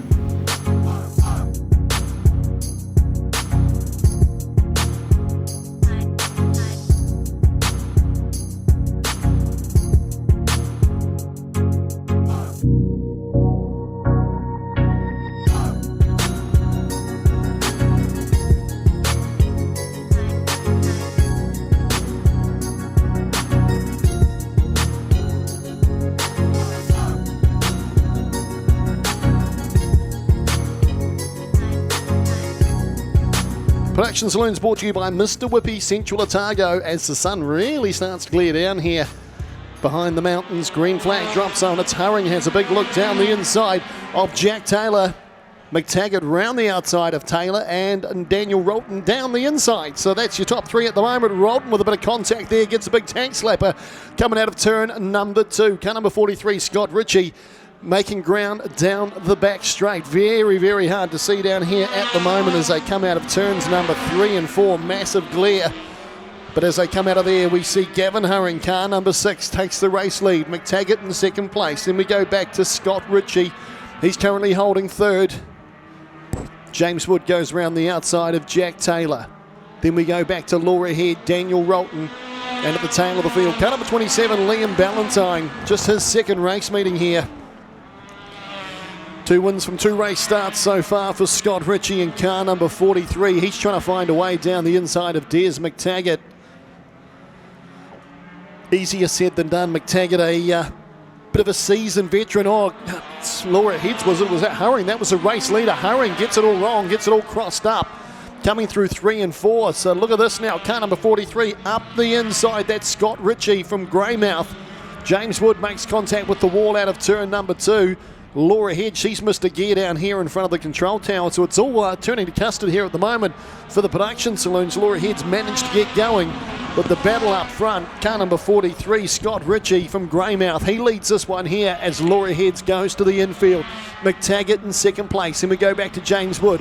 Hurring, car number 43 of Jack Taylor. Daniel Rolton, car number 95, and the 27 of Liam Ballantyne. That's your race order at the moment, with about 5 laps left to run here in the Production Saloons. Brought to you by Mr. Whippy, Central Otago. Scott Ritchie powers out of turn number 2. Good battle starting to heat up now for that second spot. That's McTaggart and Wood, couple of Central Motor Speedway battlers.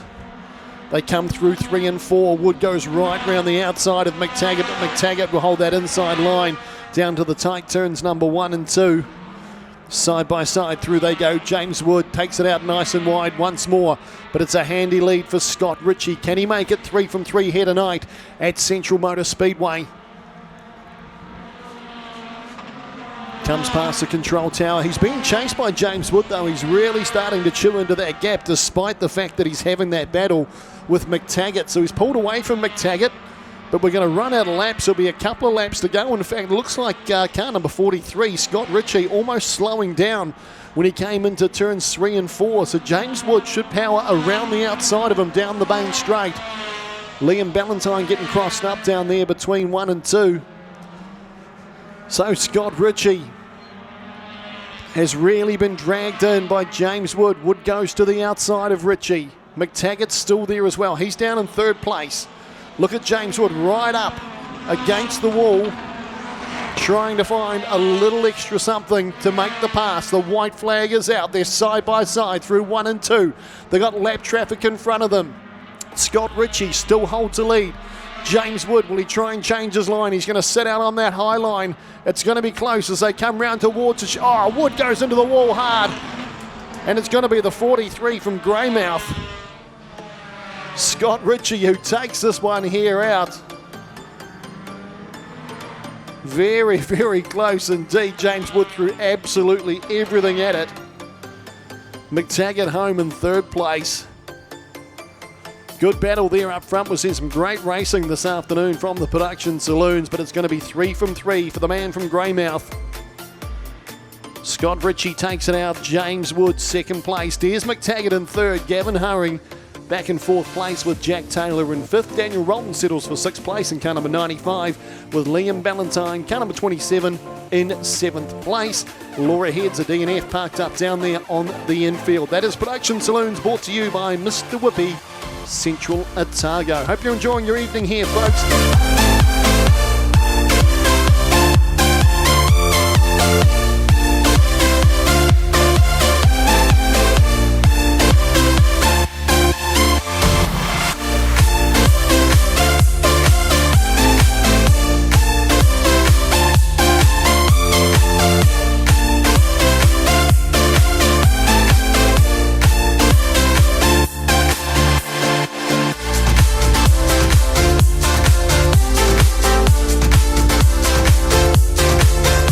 Stock cars though set to do battle here at Central Motor Speedway as the green flag drops.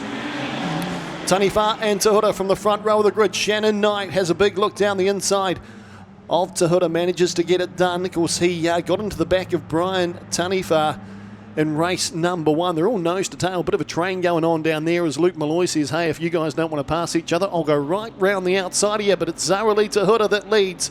Luke Malloy in 2nd place, then Shannon Knight. Casey McEwen trying to find a way through. Brian Taniwha and Cameron Reddy. Absolutely nothing between the stock cars at the moment. But Knight gets out in front. Watch for Casey McEwen to try and find a way through. Sneaks up the inside of Luke Malloy. Good driving by Zarali Tahuta, car number 37. Just her first season of stock car racing. Of course, she was racing youth saloons last season out of Beachlands. She's joined the stock car grade with Nico and Zane, her older brothers. So great to see her out there doing battle. She gets into the side of Luke Malloy. Brian Taniwha paying a little bit of attention to the back of car 16. Casey McEwen. But it's Shannon Knight who leads this one here. Car number 29, race 2 winner. Comes out of that tight turn 1 and 2, right out towards the wall. Look at this, Taniwha and Casey McEwen, couple of the Central Coyote boys, battling it out here at the moment. Zarali Tahuta, she gets into the back of Brian Taniwha as well, tries to unsettle him. Oh, Taniwha into the back of Luke Malloy, sends him off down towards the wall there, but at turn number 1, Malloy manages to pull it up and get going once more. In the meantime, though, it's Shannon Knight with a handy lead, a massive lead, you might say. Taniwha, can he chase down Shannon Knight? What do we got? 5 laps to go, 6 laps to go, 5 to go it is. Taniwha in 2nd, Zarali Tahuta in 3rd. Then we go back to Casey McEwen, Luke Malloy, Cameron Reddy. Great looking car, that machine of Cameron Reddy's. But it's a clean ways machine of Shannon Knight, car number 29. Length of the straight, the lead at the moment. Taniwha's just cruising, he's waiting on someone. Just sort of idle past the main straight. He lets Zarali Tahuta sneak on past. Luke Malloy in a bit of a battle now with Casey McEwen. They're side by side.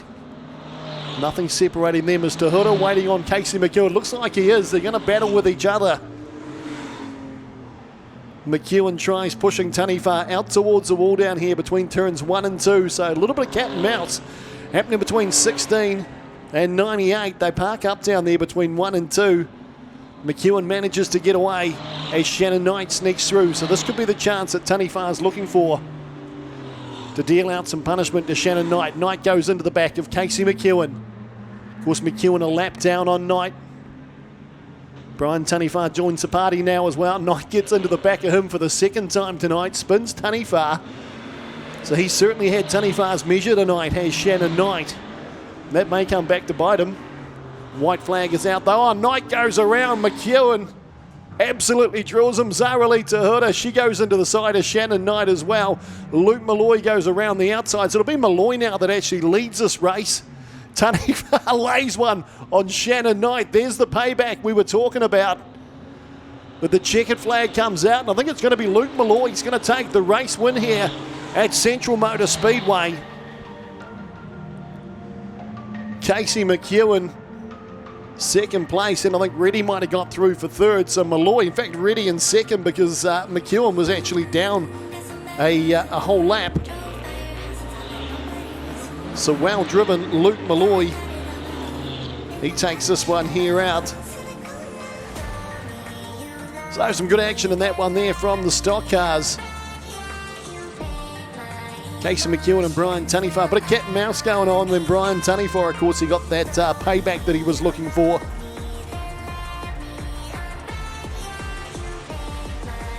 So Luke Malloy, car 5 takes it out. Cameron Reddy, car number 582 in second place. Zarali Tahura in third. Casey McEwen home in fourth place ahead of Brian Taniwha. Shannon Knight, the race leader for the majority of that, comes home in sixth place. That race brought to you by Heinz Pipe Systems. Still the A main saloon feature to run here at Central Motor Speedway. Looking forward to that. Of course, it's all part of the Brian FM South Island Saloon Series here at Central Motor Speedway. That's coming up next.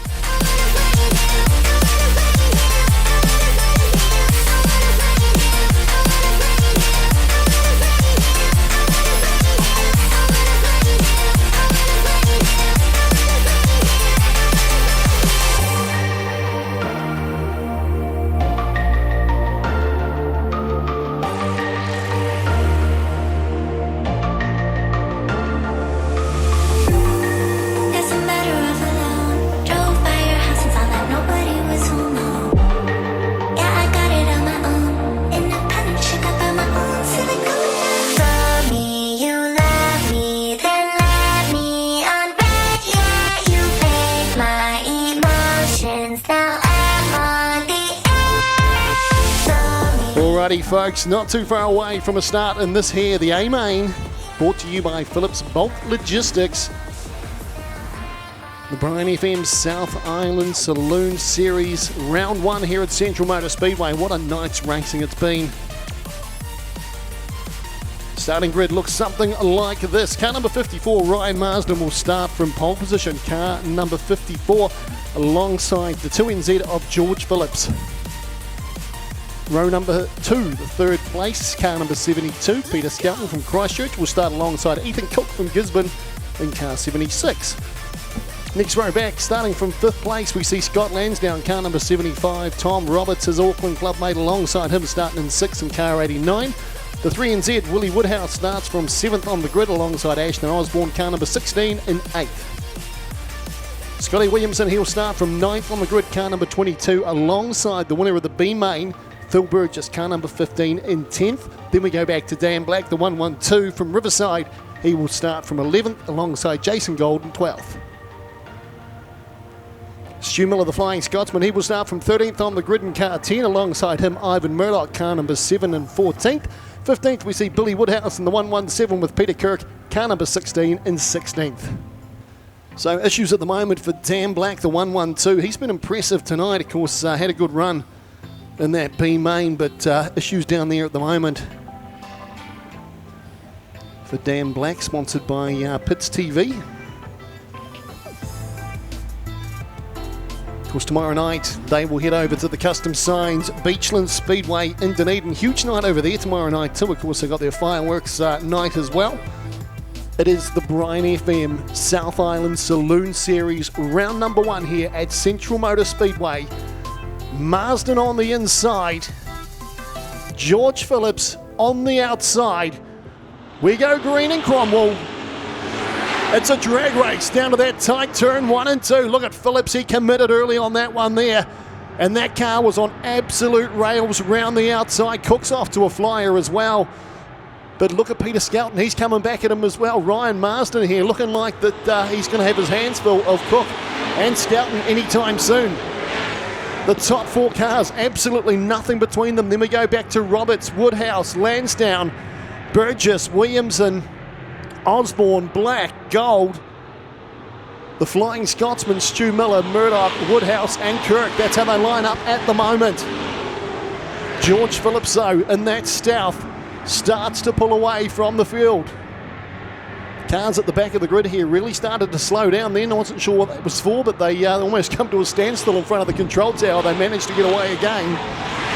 But it's an early lead at the moment. A long way to go, though. 25-lap feature final. George Phillips stretching the legs early in this one here. Look at Cook. His car looks absolutely on rails when he threw it down there into turn number 3.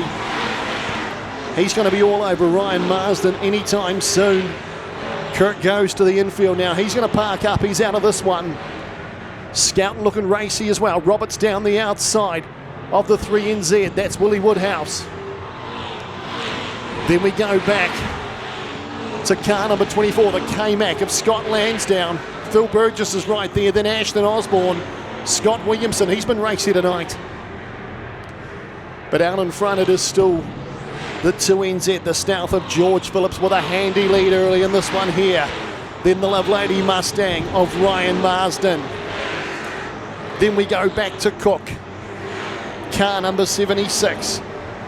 Marsden with a little bit of breathing space now. Cook was all over him there at one stage, Ethan Cook. But Marsden now, he's managed to pull away slightly. Ivan Murdoch, Dan Black, they're just up ahead of George Phillips. So that there may play a part in this race as it starts to unfold. 18 to go here at Central Motor Speedway. And George Phillips, only a handful of laps into this one here, is almost on the back end of the field. Ivan Murdoch's there. Billy Woodhouse is there. Dan Black's there. And welcome to the party, George Phillips. Oh, Phillips hits a wall down there in turn number 1. He hit it hard too. Trying to get round the outside of Murdoch. He just needs to be patient. Bodywork flapping around on car number 2 as well. That looks like the front guard. Just needs to be calm. In fact, it's party. It is the front guard come apart there. Just needs to be patient, does Phillips. He's got a good gap over Ryan Marsden. He's got time to pick where he can and can't pass. So Marsden's still in second. Skelton's managed to move up to third place ahead of Cook. Then we go back to Woodhouse, Roberts, Lansdowne. Ashton Osborne's managed to get past. Phil Burgess, Scott Williamson looking racy still. Down the inside of Ivan Murdoch, we see George Phillip, the 2NZ go. Sneaks down there. Down the inside of Billy Woodhouse, he's lost that little bit of body work now. It's parked up. In fact, the yellows are going to come on to collect that body work off George Phillips's car. That was a decent smackdown there when Phillips was trying to get past those lapped cars. Stuck it up high. Tried to go around the outside of Ivan Murdoch, and they'll collect that body panel that's on the track down there in turn 2.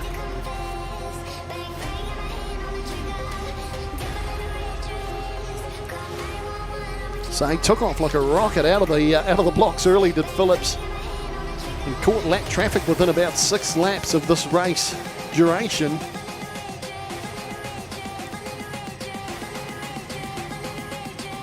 Dan Black, just watching a replay here, Dan Black with some contact on the Flying Scotsman, Stu Miller as well. It was some heavy contact, but yeah, George just tried to line himself up to go around the outside of Murdoch. It was a solid hit, but it certainly hasn't slowed the car down whatsoever. Of course, obviously that front guard peeling off, the reason for this restart.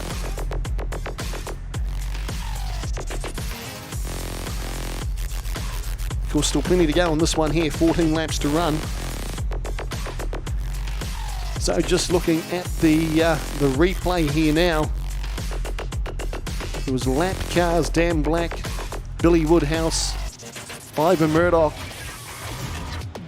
So yeah, George straight into the wall. I don't think he sort of judged quite where Ivan Murdoch was going to be. Murdoch did go quite wide, almost deviated as he went into turns 1 and 2. So decent hit, but he's got away with it. But this does condense the field. He needs to do it all over again. Stu Miller, Jason Gold, Billy Woodhouse, Ivan Murdoch, Dan Black and George Phillips. We're about to go green here at Central Motor Speedway. 14 to run in the A main feature. And Marsden, Ashton Osborne to the infield. So is that a flat front? Left, not quite sure, can't quite see there, but young Osborne out of this one here. So the battle up front, Ken Dutchy, Peter Skelton, the Brains Trust behind the Brian FM South Island Saloon Series. Can he put any pressure on Ryan Marsden? Look at Woodhouse at the moment having a big dive down the inside of Cook. Side by side, through 3 and 4 they go. Marsden sneaks on through. He's got Skelton all over him at the moment. The battle with Cook and Woodhouse is red hot. The Auckland club makes Roberts and Lansdowne. They're in a heck of a battle as well. Then we go back to Williamson, Phil Burgess, Jason Gold, Stu Miller. George Phillips trying to find a way through. He's caught up at the moment behind Stu Miller, just ahead of Billy Woodhouse. Cook makes a bit of a mistake. That allows Willie Woodhouse to sneak through. So the 3NZ currently up to 3rd place. Burgess makes a move on Scott Williamson.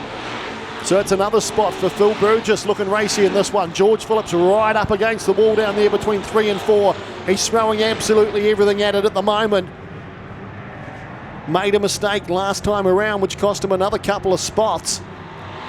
So Phillips in all sorts of disarray, just needs to calm himself at the back of this field.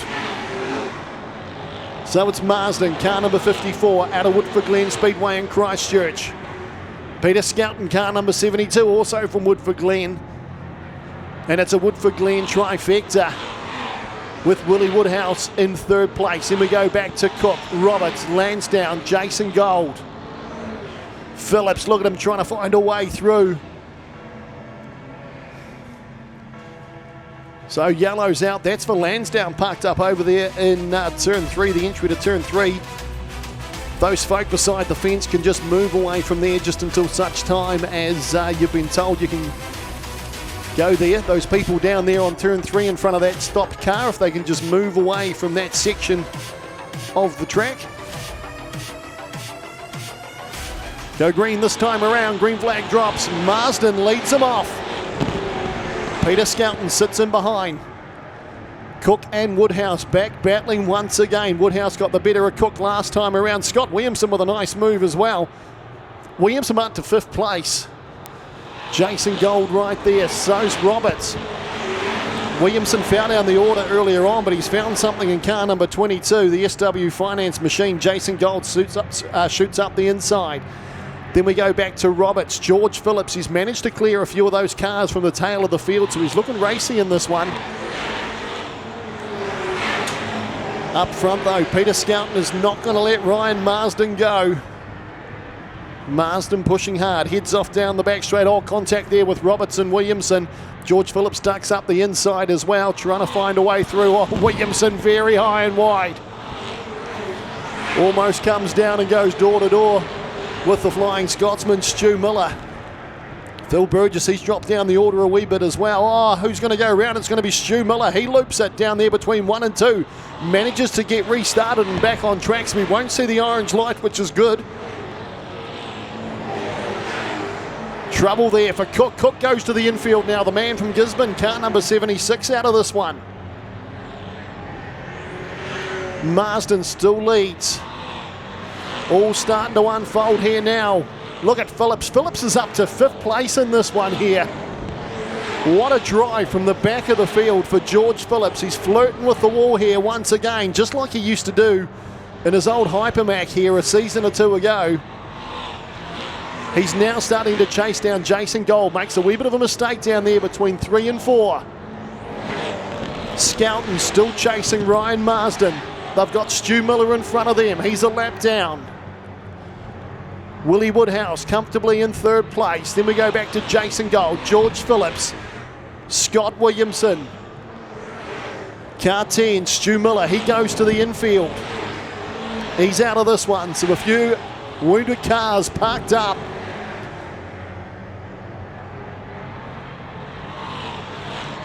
Through come the leaders. White flag is out. There is one more lap to run here, folks, at the Brian FM South Island Saloon Series, round number 1 at Central Motor Speedway. And it's Ryan Marsden who's going to take out the black and white checkered flag and the feature race here at Central Motor Speedway. Well driven, Peter Scouten home in second place. Then we see Willie Woodhouse, Jason Gold, the 2NZ, George Phillips. He did well to get back up to 5th place. A very, very good drive from Phillips to come from the back of the field, but well done. Ryan Marsden takes this one here out. Let's take a look at the results for the Brian FM South Island Saloon Series. Ryan Marsden takes it out. Peter Scouten in second place, car 72. Willie Woodhouse sits at third place there, the 3NZ. Jason Gold in fourth. Then we go back to George Phillips at 2NZ in 5th. Scott Williamson in 6th place, car 22. Tom Roberts, car number 89 from Auckland in 7th. Billy Woodhouse in 8th. Phil Burgess got home in 9th place ahead of Dan Black, the 112 from Riverside, in 10th. 11th place, Ivan Murdoch. Stu Miller, of course, he parked up, as did Ethan Cook, Scott Lansdowne, Ashton Osborne, and Peter Kirk, all with DNFs. Just the 11 cars finishing in this one here.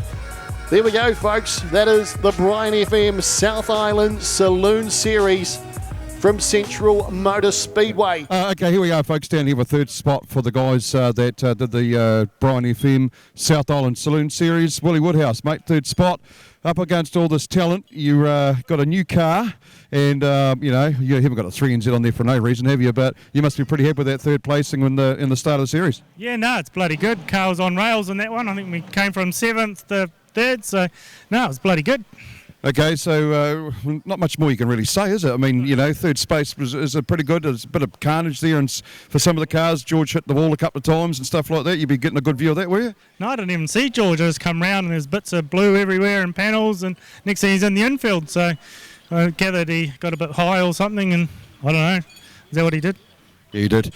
He got a little bit too high. He loves it on the outside. But so this new Stealth going good for you? Yeah, I love it. It's easy to drive, and it's just cool. I like it, and it's just a different thing. And I'm not getting any younger, so got to give it a crack now. And Mark's building a good car, and proving that they're going good. So. Any changes you want to make for the next rounds? Obviously, you head off to Beachland Speedway tomorrow. Is it a track you're familiar with? You know what you got to do? I suppose it's real hard with a new car. You won't know what to do with it, with the changes and stuff, because you've never been there before. Yeah, no, I was down there 2 weeks ago with the new car, and it was good because the track was a bit rough, so we got to settle the car down a bit because they like to get a bit of a bounce on, a bit rough. So, no, it was worked out really good. So, no, I've been there, had a go. It's good. Sponsors? Yeah, Cannery Roundwood, Mama Bear. Mainly, looks after us, and I'd like to thank Dutchy and for putting on the series and everything. It's bloody good. We used to do the one with Steve all the time, and it's the only time we really get to do a lot of travelling, so it's good. Good stuff. Congratulations, Willie, and we'll see you tomorrow at Beachlands. We won't break away. We'll just come down the line a wee bit here. Of course, we've got Dutchy. We'll try and track him down, who is actually talking to Ivan Murdoch at the moment. So hopefully he will see us and come and have a catch up with us. Come on, Dutchy. Less talk, more action. Here he is. Alrighty, mate. Well, I suppose you can't really be sneezing at the result. Second, it's probably where you want to be, really. It's a long series, and just getting it across the line at a pretty high sort of a placing will be, well, what more can you say? Oh, really can't say anything more than that. I'm stoked.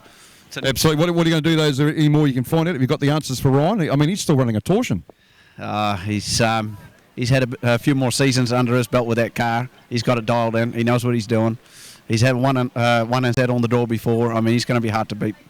Absolutely. Your car, obviously, it's a new Stealth as well. So are you getting familiar with it? Are you starting to understand the car? You haven't had much time in it, have you? No, this is only the second meeting out. Still coming to terms with it. Yeah. Is it that 4 bar, is it all weird for you? Like, are you used to it? Do you like it?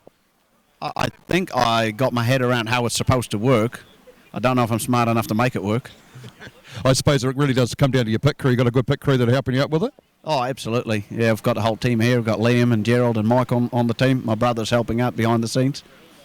You put the series together off your own bat, obviously something to carry on from the speed week that was running around the South Island. You've got a few guys that have come from the North Island to support it as well. You must be pretty happy with the turnout. Unfortunately, Chris Cowling, who's sitting at home watching this, couldn't make it, but I suppose you got the next best of the best that are here, haven't you? We have a field here that would rival any New Zealand title qualifying group. Absolutely. Well, thank your sponsors, mate. And who have you got looking after you this year? This year I've got Awaka Motors, Airwell Dairy, Glen 24/7, Norwood Farm Machinery Centre. That's it. Good stuff. Congratulations for second, mate. And we will catch up with you at Riverside Speedway. Sounds really good. Don't wreck it tomorrow night, will you? Plan not to. Good stuff. Righto. We'll make our way down the field a wee bit here. We've got to do a wee bit of a walk as we go down. Dutchie's in a bit of a race, even to get down to see Ryan Marsden. So let's see what he can get up to. We should really stop with Scotty Lansdowne and see if there's anything major. Just quickly, Scotty, how bad is it, mate? How bad is it? Oh, everything's repairable, eh? It's only nuts and bolts. So nothing with the motor, anything major? Not that we know of yet. It looks like it's just bolt-on stuff, so I think we might be all right. Still early days, but I think it's just bolt-on stuff, so we should. What happened? Did it just go dead and went up in flames? Oh no! He came out of turn 2 and too hot and just caught the wall with the right front tyre, and she was all over. I was there for a ride. Have a wee look at that right. Look at that tyre. This is what Scott Lansdowne does to a Hoosier. Look at that, and the rim. Yeah, no, that rim's no good now, I'll tell you. Oh well, you're pretty happy with the result for the day so far? Oh heck, there's a wee bit of damage on that side, isn't there? Yeah, no, look, we were reasonably fast and keeping up with some of those big boys here down south there. So yeah, we're reasonably happy. Obviously, this wasn't the ideal finish to the meeting, but we'll get it back together and be back at it tomorrow night. So. Well, the last thing you want to do is have anything major happen. Your first meeting. You got 5 more to go after this, so she's going to be a long week, isn't it? Oh, it is a long week, and you certainly don't need this to happen. But as I say, the guys are pretty good. Roy's in there, and I'm sure we'll be all right. Righto, we're just checking to make sure you're all right. Well done, mate. At least you didn't wreck it too much anyway. Righto, let's see if we can find Ryan. Ryan. There he is, down there. Dutchie's grabbed him, though.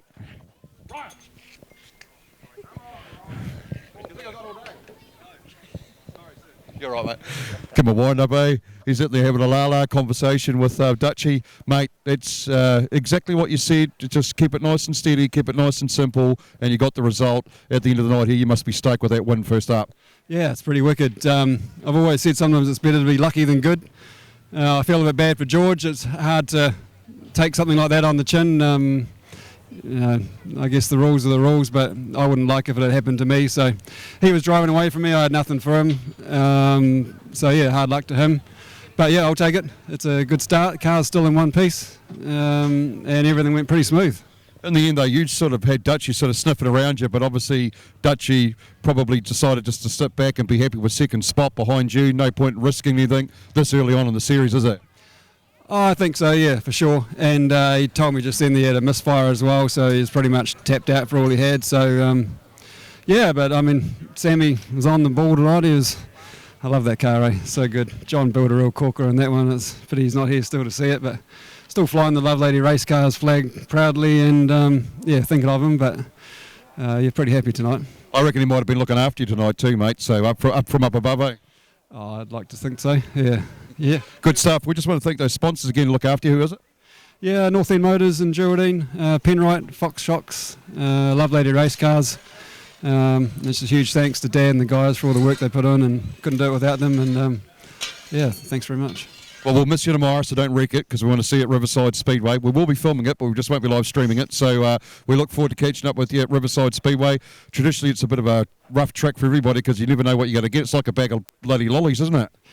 Yeah, I've been there several times and it's been different every time. And but it's always nice to go down to the deep south. They're very hospitable down there and good bunch of people to catch up with. And I don't mind if it's a bit rough. It'll suit my torsion bar car now, so loving it. Absolutely. Congratulations, Ryan. You've done an awesome job. And my congratulations to the team as well. Take it easy and look after the car for the next couple of rounds, would you? Yeah, thanks very much. Looking forward to it. All right, folks, that's it. That's us for tonight. Thank you very much for joining. Hope you've enjoyed the stream. We've got a couple of wee bugs to iron out, obviously. Nothing wrong with the stream, but pushing the wrong button at the wrong time is probably not an ideal scenario. But we've enjoyed it. Hope you've enjoyed it. Please remember we won't be streaming from the Custom Signs Beachland Speedway tomorrow night. Unfortunately, my director decided to get married. And, of course, also a big thanks goes out to Central Motor Speedway for having us here today as well. Hope you've enjoyed the show. Hope you've enjoyed everything else. We will see you on Sunday for round number 3 of the Brian FM South Island Saloon Series. Bye for now.